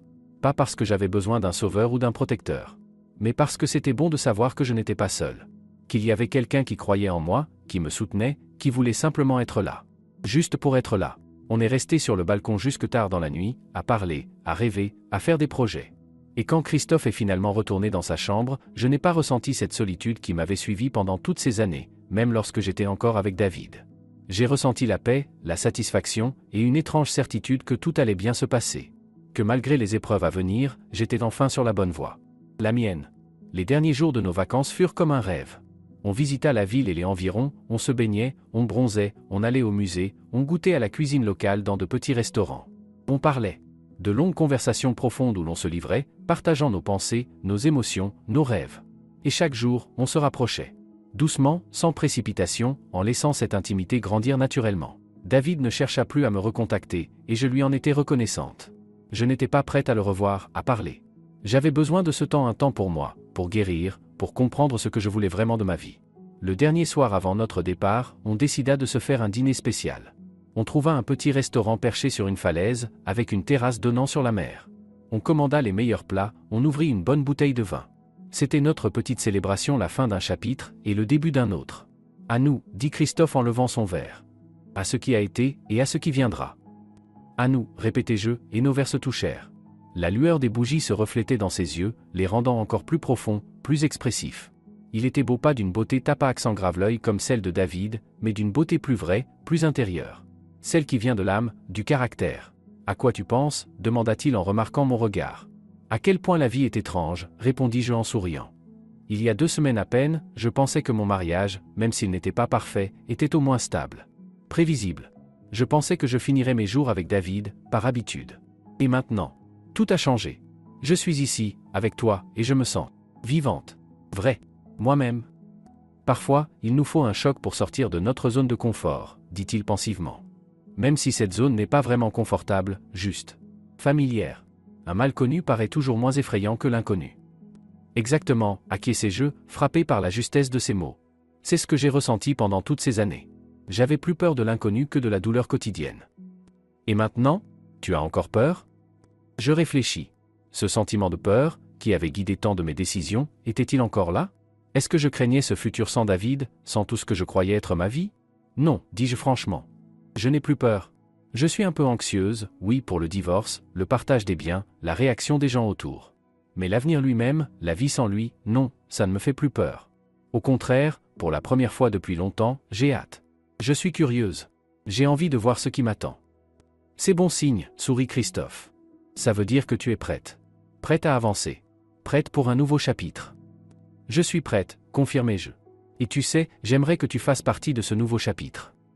Les mots étaient sortis tout seuls, sans réfléchir, sans hésiter. Et en les disant, j'ai su qu'ils étaient vrais. Que je voulais que Christophe reste dans ma vie. Pas comme un remplaçant de David, pas comme un sauveur, mais comme quelque chose de nouveau, de prometteur. Christophe me regarda longuement, sérieusement. Et dans ses yeux, je vis le reflet de mes propres sentiments. De l'émotion, de l'espoir, un peu de crainte. Mais surtout, l'envie de tenter, malgré cette peur. Moi aussi je le veux, dit-il enfin. Vraiment. Mais, Sarah, je ne veux pas te presser. Je comprends que tu as besoin de temps pour clore le passé, pour te retrouver. Et je suis prêt à attendre aussi longtemps qu'il le faudra. Sa patience, son respect, sa manière de me considérer, tout cela le rendait encore plus précieux à mes yeux. Merci, dis-je en tendant la main à travers la table pour serrer ses doigts. Merci d'être toi.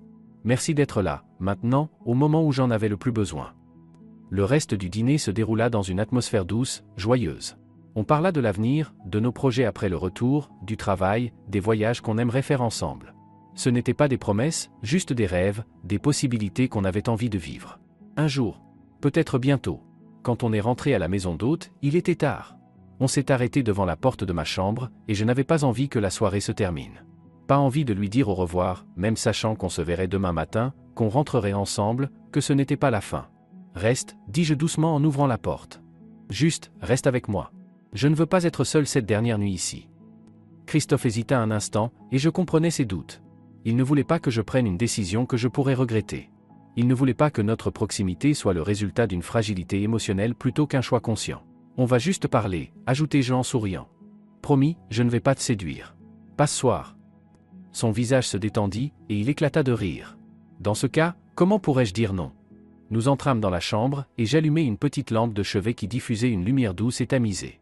J'ouvris la porte du balcon pour laisser entrer la brise marine et les sons apaisants de la ville endormie. Nous nous assîmes sur le lit, le dos appuyé contre le mur, et nous avons simplement parlé. De tout et de rien. De notre enfance, de nos parents, de nos premiers amours, de nos rêves, de nos peurs. Comme deux vieux amis proches, sans retenue, sans gêne, sans peur d'être jugé ou incompris.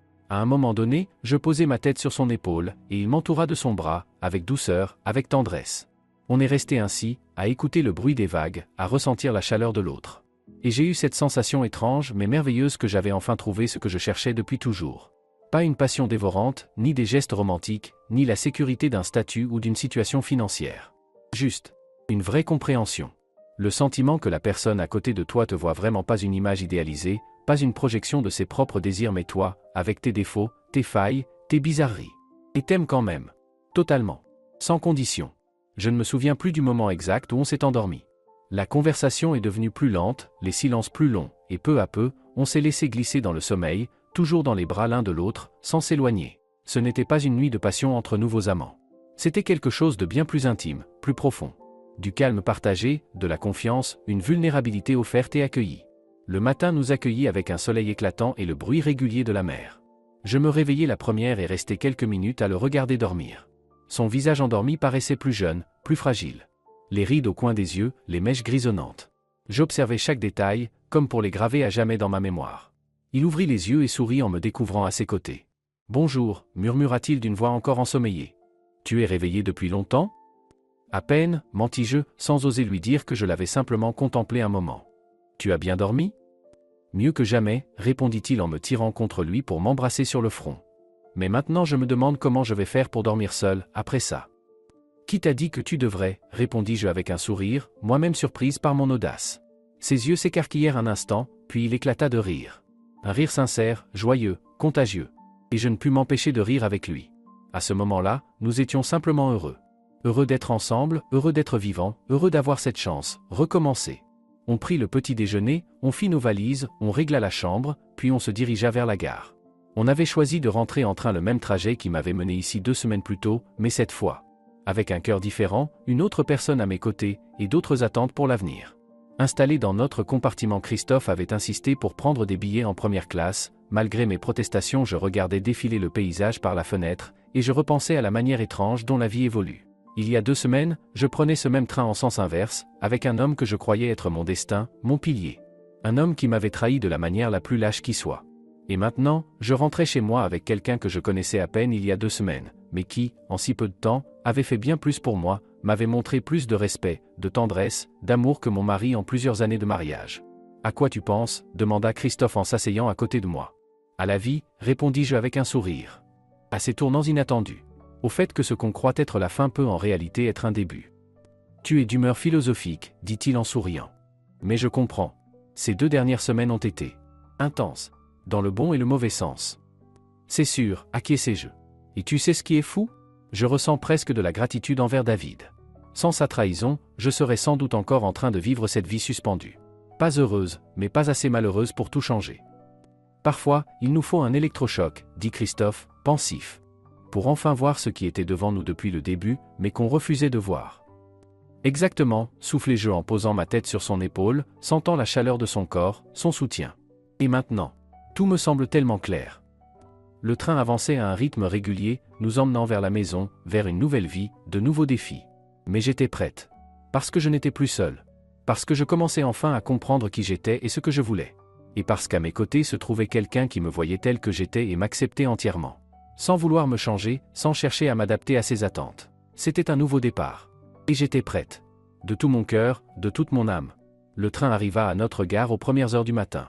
La ville, familière mais étrangement différente après ces 2 semaines d'absence, nous accueillit avec une petite pluie fine et une fraîcheur inattendue. Après la chaleur du sud, c'était surprenant, mais aussi réconfortant. Comme un retour à la maison. On prit un taxi depuis la gare. Christophe insista pour me déposer d'abord, pour s'assurer que tout allait bien, que je m'installais sans problème, avant de rentrer chez lui. Je n'ai pas protesté. Moi aussi, j'avais envie qu'il reste encore un peu avec moi, avant qu'on retourne à la réalité, au travail, au quotidien. Mon appartement nous accueillit dans un silence calme, avec une légère odeur de poussière. Personne n'avait ouvert les fenêtres en mon absence, et ça se sentait. Mais tout était intact. Rien n'avait été volé, rien n'était cassé. Comme si cette partie de ma vie avait été mise sur pause, attendant simplement que je revienne. Christophe m'a aidé à défaire mes bagages. Ensuite, on a préparé un petit déjeuner léger et on s'est installé à la table de la cuisine. Dans cette ambiance familière, à la fois banale et toute nouvelle grâce à sa présence, on a enfin commencé à parler des choses concrètes, de l'avenir. « Tu retournes au boulot tout de suite » demanda Christophe en remuant son café. « Oui, je pense y aller dès demain » répondis-je en hochant la tête. Je ne vois pas l'intérêt de rester à la maison. Et puis, le travail, ça occupe l'esprit. Et pour le divorce ? Tu vas lancer la procédure rapidement ? Dès que possible. Il faut que je trouve un bon avocat, que je prépare les papiers. Je ne pense pas que David résistera vraiment, pas après tout ce qu'il s'est passé. Mais il vaut mieux être prête à tout. Si tu as besoin d'aide juridique, financière, ou autre, tu sais que tu peux compter sur moi, dit-il avec sérieux. Je le sais, répondis-je avec un sourire reconnaissant. Et j'apprécie énormément. Mais je veux. J'aimerais le faire seul. Autant que possible. Pas par fierté, mais juste. Pour moi, pour me prouver que j'en suis capable. Il hocha la tête avec compréhension. Bien sûr. Je respecte ton choix. Mais je serai quand même là au cas où tu changerais d'avis. Son soutien, son respect pour mon besoin d'autonomie. Tout ça le rendait encore plus précieux à mes yeux. Et nous, alors, demanda-t-il après un moment de silence. Dans sa voix, je perçus une hésitation inhabituelle chez lui. Je comprends que ce n'est pas le meilleur moment pour une nouvelle histoire. Tu viens de vivre une trahison, une rupture. Tu as besoin de temps pour toi, et je suis prêt à attendre, à te laisser tout l'espace nécessaire. Mais je veux être honnête, ce que je ressens pour toi, ce n'est pas juste de l'amitié, pas juste de la sympathie. C'est plus que ça. Quelque chose que je n'ai pas ressenti depuis longtemps. Sa sincérité me toucha profondément. Il n'y avait ni manipulation, ni pression, ni arrière-pensée. Juste une déclaration simple et vraie, et une volonté de respecter mes besoins. Moi aussi je ressens ça, Christophe, répondis-je avec honnêteté. Et pour moi aussi, c'est nouveau, c'est inattendu. Mais oui, tu as raison. J'ai besoin de temps. Pour clore le passé, pour comprendre ce que je ressens, pour être sûr que ce que j'éprouve pour toi n'est pas juste une réaction à la trahison de David, ou de la reconnaissance, ou une manière de combler un vide. Je comprends, dit-il en me prenant doucement la main. Et je suis prêt à attendre. On peut commencer doucement avec de l'amitié, des échanges simples. Laisser les choses évoluer naturellement, sans pression. Et voir où ça nous mène. J'aime bien cette idée, répondis-je avec un sourire, sentant un poids s'envoler de mes épaules. Merci de comprendre. Christophe partit après le petit déjeuner, en me promettant de m'appeler le soir. On s'était mis d'accord pour se revoir dans quelques jours, une fois qu'on aurait repris notre rythme après les vacances. Resté seul, je me suis mis à remettre l'appartement en ordre. J'ai ouvert les fenêtres pour aérer, dépoussiérer les meubles, arroser les plantes qui avaient miraculeusement survécu sans moi. Ces gestes simples, presque mécaniques, m'aidaient à me reconnecter à la réalité, à réaliser que les vacances étaient terminées, qu'un nouveau chapitre de ma vie commençait. En triant le courrier accumulé pendant mon absence, je suis tombé sur une enveloppe sans expéditeur. À l'intérieur, une note courte, écrite de la main de David. « Sarah, quand tu liras ceci, je serai déjà loin. Maman et moi avons décidé de ne pas rentrer après les vacances. De commencer une nouvelle vie ailleurs. Je sais que tu ne me pardonneras pas ce que j'ai fait. Et tu as raison. C'était lâche, minable. J'en ai pas honte, mais je ne suis pas fier non plus. C'était juste. La seule manière que j'ai trouvée pour nous libérer tous les deux. Tu étais malheureuse avec moi, je le voyais. Moi aussi, je l'étais. Mais ni toi ni moi n'avions le courage d'y mettre fin. Alors j'ai choisi cette solution. Je sais que ce n'est pas une excuse. Juste une explication. Pardonne-moi, si tu peux. D. Je relus la lettre plusieurs fois, essayant de comprendre ce que je ressentais. J'attendais de la colère, du ressentiment, de la peine. Mais tout ce que je ressentais, c'était du soulagement. David partait. Il n'y aurait pas de confrontation, pas de discussion douloureuse. Pas besoin de justifier encore et encore pourquoi notre mariage était fini, pourquoi je voulais divorcer. Pas de dispute sur les biens. Juste une simple procédure administrative à régler seule. Bien sûr, ça voulait aussi dire que je ne reverrais probablement jamais l'argent qu'il me devait. Mais, peut-être que ce n'était pas si grave. Peut-être que c'était le prix à payer pour retrouver ma liberté, pour pouvoir commencer une nouvelle vie sans avoir constamment un pied dans le passé. Je repliai la lettre et la remis dans l'enveloppe. Je ne la jetai pas, je la gardai comme un rappel. De ce que j'avais traversé, de ce que j'avais failli perdre. De comment une relation qui ne faisait plus sens pouvait nous vider sans qu'on s'en rende compte. Et de comment, parfois, même les épreuves les plus dures peuvent marquer le début de quelque chose de nouveau, de meilleur. Le soir, Christophe m'appela comme promis.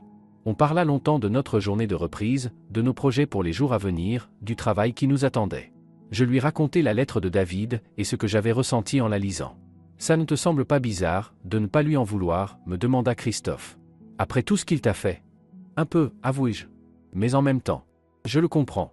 Je ne l'excuse pas, mais je comprends. On était tous les deux malheureux, tous les deux enchaînés à quelque chose qui ne marchait plus, et aucun de nous n'avait le courage de l'admettre. Il a trouvé une issue. Pas la plus noble, pas la plus honnête, mais une issue. Et maintenant, on est libre. Tous les deux. Et l'argent qu'il te doit?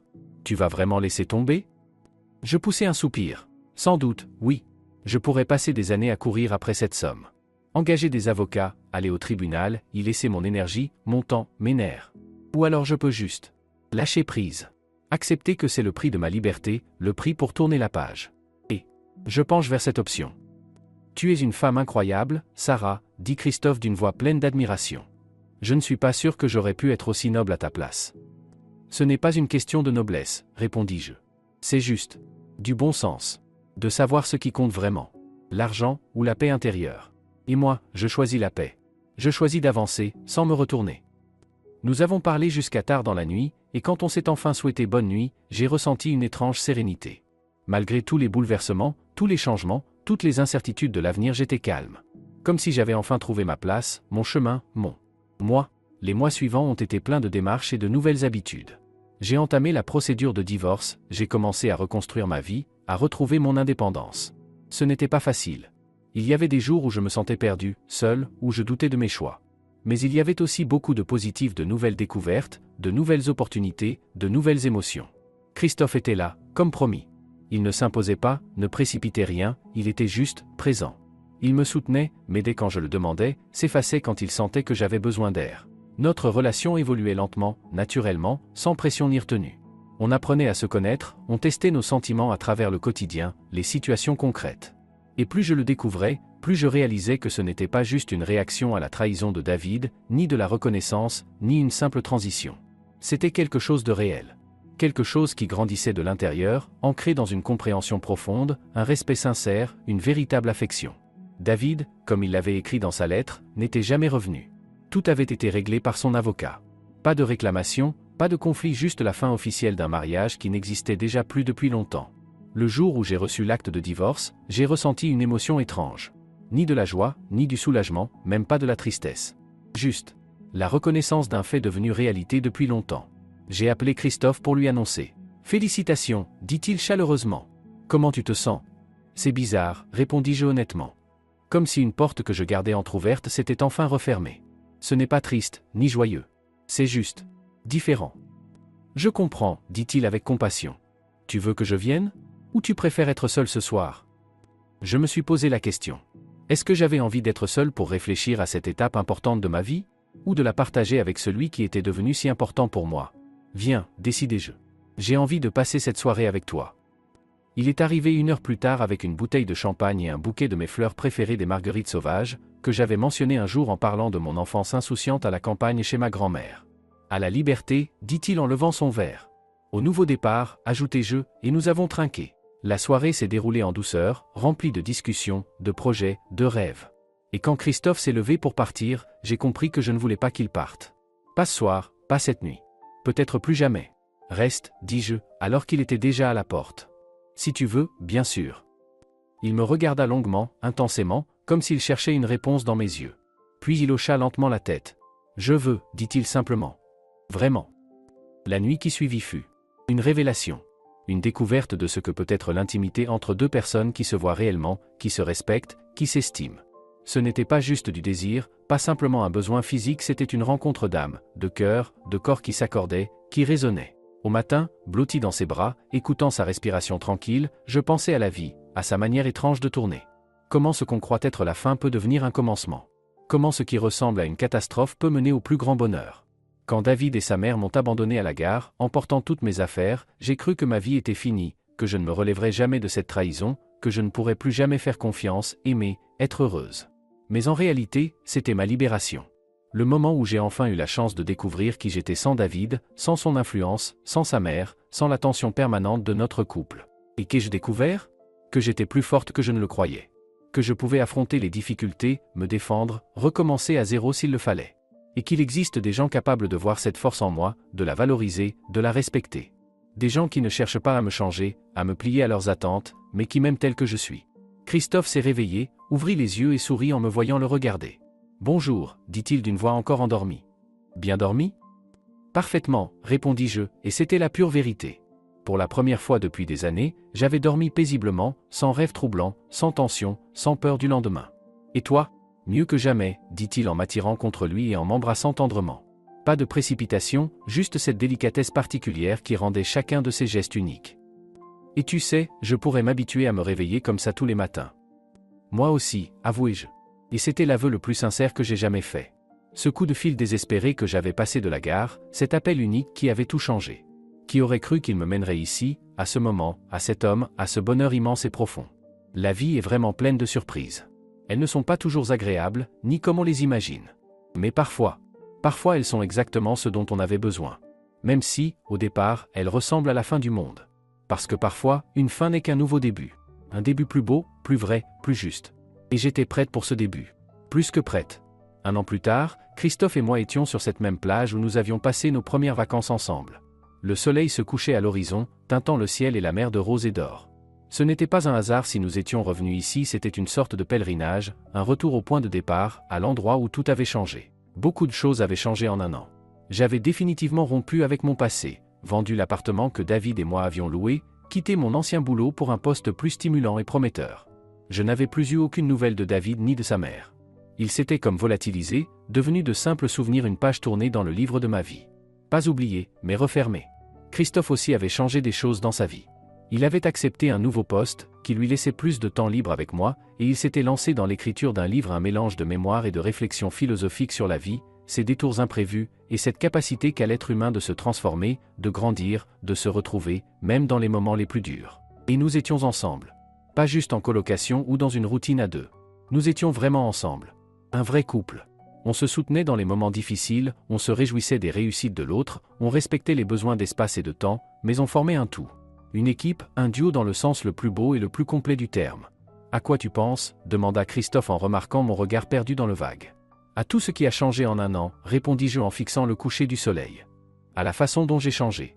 Je suis devenu moi-même. » « Tu as toujours été toi-même » répondit-il doucement. « C'est juste que tu ne le voyais pas toujours.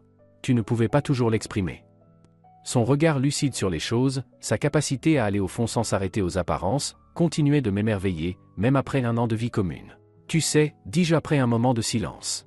Je n'aurais jamais cru dire ça un jour, mais je suis presque reconnaissante à David et Charlotte pour ce qu'ils ont fait. S'ils ne m'avaient pas laissé à cette gare, j'aurais sûrement continué à vivre dans cette zone floue.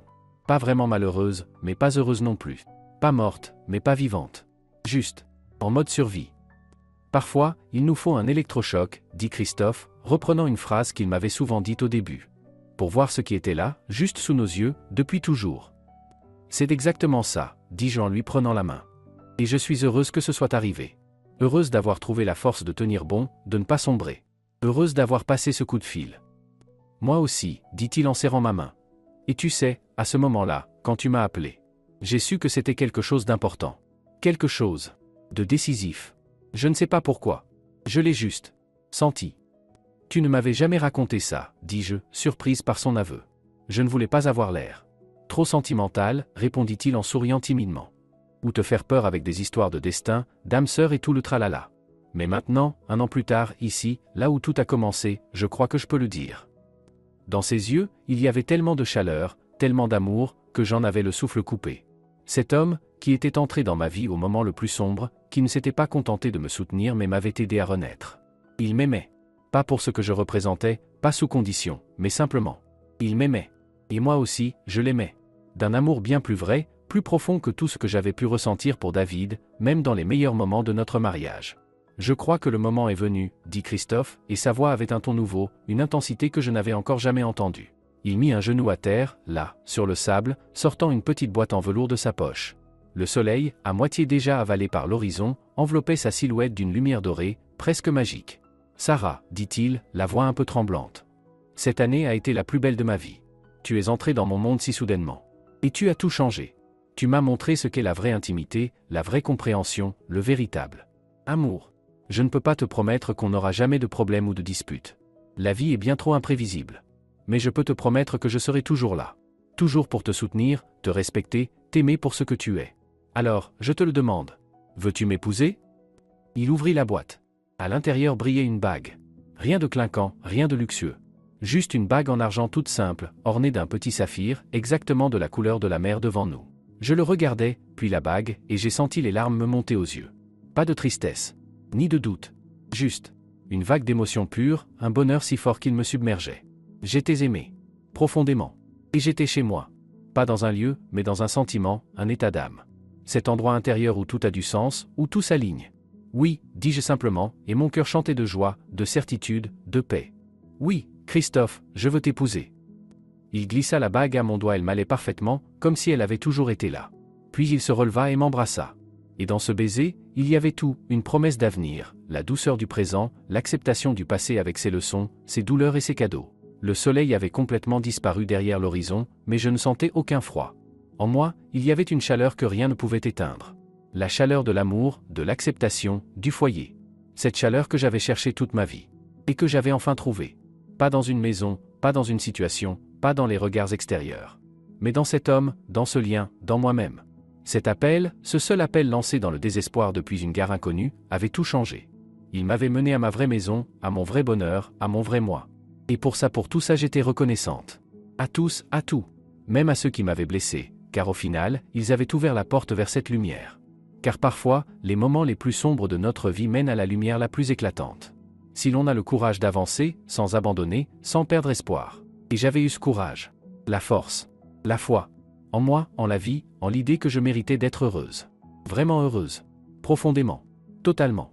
Heureuse d'être moi-même, d'aimer et d'être aimée. Sans condition. Sans compromis. Sans peur. Christophe et moi rentrions à l'hôtel, main dans la main, en parlant de notre avenir, de notre mariage, de notre vie ensemble. Et je le savais, je le sentais dans tout mon être, cette fois, tout allait bien se passer. Parce que nous ne commencions pas sur des illusions ou des images idéalisées l'un de l'autre, mais sur la vérité. Sur l'acceptation mutuelle, telle que nous étions vraiment. Sur le respect de nos différences, de notre liberté, de nos particularités.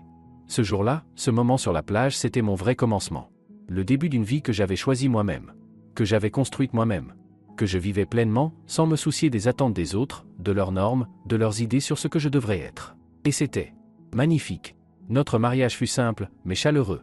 Pas de cérémonie grandiose, pas des centaines d'invités. Juste nos proches et quelques amis chers. Mes parents, qui avaient enfin accepté que j'avais divorcé de David et que j'étais heureuse avec un autre homme. Quelques collègues devenus amis au fil de l'année. 2 amis de Christophe venus spécialement de Londres pour l'occasion. Je n'ai pas porté de robe blanche traditionnelle.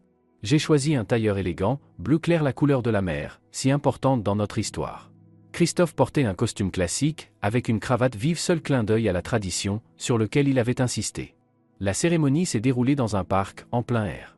C'était un jour d'août de printemps, les pommiers étaient en fleurs, et leurs pétales, portés par la brise, tourbillonnaient dans l'air, créant une ambiance féerique. Le jour parfait pour un nouveau départ. Quand nous avons échangé nos vœux, je regardais Christophe dans les yeux et j'y voyais tout ce que j'avais toujours désiré, l'acceptation, la compréhension, le respect, l'amour. Pas un amour aveugle ou passionné qui brûle vite puis s'éteint. Mais un amour profond, mature, basé sur la connaissance réelle de l'autre, sur des valeurs partagées, une vision commune du monde. Je promets de t'aimer, de te respecter, de te soutenir dans toutes tes entreprises, disait Christophe en tenant mes mains. Je promets d'être à tes côtés dans la joie comme dans la peine, dans la santé comme dans la maladie, dans la richesse comme dans les épreuves. Je promets d'être ton partenaire, ton ami, ton allié. Et je promets de tout faire chaque jour pour être digne de ton amour, de ta confiance, de ton choix. Ces mots, simples mais profonds, m'ont touché en plein cœur. Ce n'étaient pas des phrases toutes faites. C'était une promesse qu'il m'avait déjà prouvée par ses actes, par la façon dont il avait toujours été là pour moi. Je promets d'être moi-même, ai-je répondu, la voix tremblante. De ne pas essayer d'être quelqu'un d'autre, de ne pas me conformer à des attentes ou des modèles. Je promets d'être honnête avec toi et avec moi, d'être ouverte au dialogue, prête à écouter et à être entendue. Je promets de t'aimer non pas pour ce que tu fais ou ce que tu me donnes, mais pour qui tu es. Pour ta gentillesse, ton intelligence, ta sensibilité, ta force. Et je promets de te choisir chaque jour, de nous choisir, de choisir cette vie que nous construisons ensemble. Quand nous avons échangé les alliances et que l'on nous a déclarés mari et femme, je n'ai pas ressenti cette nervosité ou cette excitation que j'avais connue lors de mon premier mariage. À la place, il y avait un bonheur calme, profond.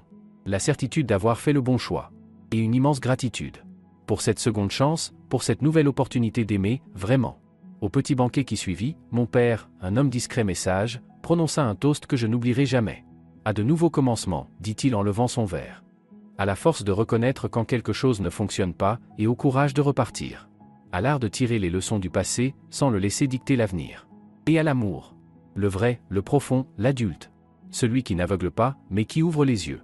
Celui qui ne limite pas, mais libère. Celui qui ne réclame pas, mais offre. Ces mots m'allèrent droit au cœur. Parce que c'était exactement ce que j'avais trouvé avec Christophe. Un amour qui n'aveugle pas, mais qui éclaire. Qui ne te retient pas, mais t'élève. Qui ne prend pas, mais donne. Nous ne sommes pas partis en voyage de noces traditionnel. À la place, nous avons pris une semaine de congé pour rester chez nous. Dans notre nouveau chez nous, acheté ensemble peu avant le mariage. Une petite maison à la sortie de la ville, avec un jardin, une terrasse, une vue sur la forêt. Un lieu qu'on avait choisi ensemble, aménagé ensemble, notre projet commun, notre espace à nous. Cette semaine a été remplie de joie simple. On cuisinait ensemble, on s'occupait du jardin, on lisait sur la terrasse, on parlait de l'avenir, on rêvait, on planifiait. Et chaque jour, chaque heure passée ensemble renforçait notre lien, le rendait plus fort, plus profond. Ce n'était pas que la proximité physique même si elle était belle, douce, pleine de respect et d'attention. C'était surtout cette intimité émotionnelle, spirituelle. Ce sentiment d'être unis, tout en restant chacun soi-même. Le dernier soir de cette petite lune de miel, nous étions assis sur la terrasse, regardant le coucher du soleil. Le soleil descendait lentement derrière les arbres, colorant le ciel de rose et d'or. Nous ne disions rien. Juste là, ensemble, dans la simplicité du moment. Et c'est là que j'ai compris que le vrai bonheur, c'est ça. Ces instants tranquilles, sans éclat, sans drame. Être avec quelqu'un auprès de qui on peut être soi, sans masque, sans rôle à jouer. Tu sais, dit Christophe en brisant le silence. Je repensais à notre rencontre. À ce coup de fil que tu as passé depuis la gare. Moi aussi j'y pense souvent, avouai-je. À ce moment-là, à cette décision. Comme une seule action peut tout changer. J'aurais pu appeler quelqu'un d'autre. Ou personne, et me débrouiller seul. Et moi, j'aurais pu ne pas répondre, ajouta-t-il. être en réunion, ignorer un numéro inconnu. Il a fallu un enchaînement précis de circonstances pour qu'on soit là aujourd'hui, ensemble. Ou alors ce n'était pas un hasard, dis-je en entrelaçant mes doigts aux siens. Peut-être que c'était le destin. Peut-être qu'on devait se rencontrer comme ça, à ce moment-là. Peut-être bien, répondit-il pensif. Tu sais que je ne suis pas très porté sur la spiritualité. Mais parfois je me dis que certaines rencontres, certains instants de nos vies, ne sont pas fortuits. Comme s'ils étaient écrits d'avance. Comme si on marchait vers eux depuis toujours, sans même le savoir. Ces mots faisaient écho en moi. Parce que moi aussi, parfois, je ressentais ça. Cette impression que toute ma vie, toutes mes épreuves, mes erreurs, mes réussites, tout m'avait mené ici, à ce moment, à cet homme, à ce sentiment de bonheur profond et complet.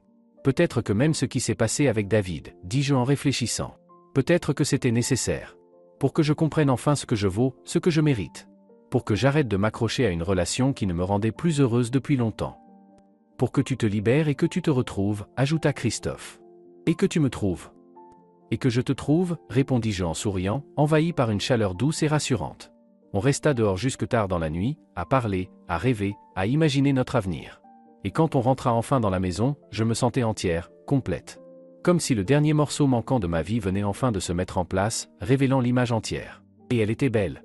Pas parfaite, non. Avec ses fissures, ses cicatrices, les ombres du passé. Mais belle dans son imperfection, dans sa sincérité, dans sa vérité. 5 ans avaient passé depuis ce jour où David et Charlotte m'avaient laissé à la gare avec rien. 5 ans qui avaient tout changé. J'étais assise dans notre jardin, à regarder Christophe jouer avec notre fille de 3 ans, Sophie. Il construisait quelque chose dans le sable, et les éclats de rire de notre fille résonnaient comme la plus belle des musiques. Sophie était un cadeau inattendu, mais profondément désiré. On n'était pas pressé d'avoir des enfants. On voulait d'abord profiter l'un de l'autre, renforcer notre couple. Mais la vie en avait décidé autrement, et 1 an après notre mariage, j'ai appris que j'étais enceinte. Christophe était fou de joie. Il dansait avec moi dans le salon, avec précaution, me promettant d'être un père formidable, de l'aimer de tout son cœur, et qu'on élèverait notre enfant ensemble, dans l'amour et la bienveillance. Et il a tenu parole. Il est un père merveilleux. Présent, attentionné, mais pas étouffant. Il lit des histoires à Sophie, répond à ses 1000 questions, lui apprend à être curieuse, ouverte, courageuse. Il lui apprend à être elle-même, à ne pas avoir peur d'exprimer ses pensées, ses émotions, ses envies. Tout ce qu'on ne m'avait jamais appris. Ce que j'apprends encore, moi aussi, chaque jour. Notre vie n'est pas parfaite. Il y a des journées difficiles, des désaccords, des moments de fatigue, d'impatience. Mais la différence, c'est la manière dont on traverse tout ça. Pas avec des reproches, pas avec du silence ou de la colère. Mais avec des mots, de l'écoute, des compromis. En se rappelant qu'on est dans la même équipe, qu'on se bat ensemble contre les problèmes, et non l'un contre l'autre. Je n'ai plus jamais eu de nouvelles de David. Parfois, très rarement, je me demande ce qu'il est devenu, s'il est heureux. Mais ses pensées ne sont ni douloureuses, ni amères. Juste une curiosité lointaine, comme pour un vieux souvenir. Je lui ai pardonné depuis longtemps. Pas pour lui, pour moi. Pour ne plus porter le poids de la rancune, de la déception. Pour être libre. Vraiment libre. Pour tourner la page et vivre pleinement la suivante. Et je suis heureuse. Vraiment. Profondément. Pas d'un bonheur tapageur, mis en scène pour les réseaux sociaux. Pas d'un bonheur de conte de fées irréaliste. Un vrai bonheur. Calme, ancré, quotidien. Avec ses hauts et ses bas, ses moments forts et ses routines, ses joies et ses défis. Un bonheur qui vient du fait de savoir qu'on est exactement là où on doit être, avec la personne qu'on doit aimer. Un bonheur fondé sur l'équilibre intérieur, sur la vérité intérieure. Maman, regarde, la voix de Sophie me tira de mes pensées. On a construit un château. Je regardais leur œuvre, un château de sable un peu bancal mais décoré avec soin de cailloux et de brindilles. Il est magnifique, mon trésor, dis-je en souriant. Le plus beau que j'ai jamais vu. Je l'ai construit pour toi, déclara fièrement ma fille. Pour que tu sois une princesse. Pour nous deux, rectifia tendrement Christophe. Maman est déjà une reine, et toi, tu es sa petite princesse. Sophie éclata de rire, ravie. Et toi, alors? Tu es le roi? Le roi de notre château? Bien sûr, dit-il en la soulevant dans ses bras. Le roi de votre château, de vos cœurs, de votre vie. Je les regardais, le cœur rempli d'amour, de gratitude, de joie. Pour cette seconde chance que la vie m'avait offerte. Pour la force que j'avais eue de la saisir.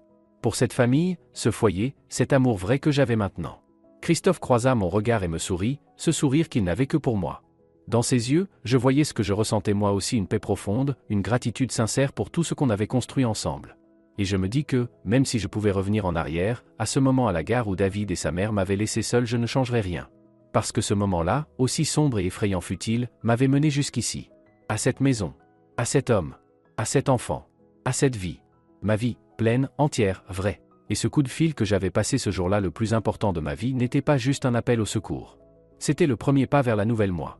Celle qui n'a plus peur d'être elle-même, de se défendre, d'aimer et d'être aimée.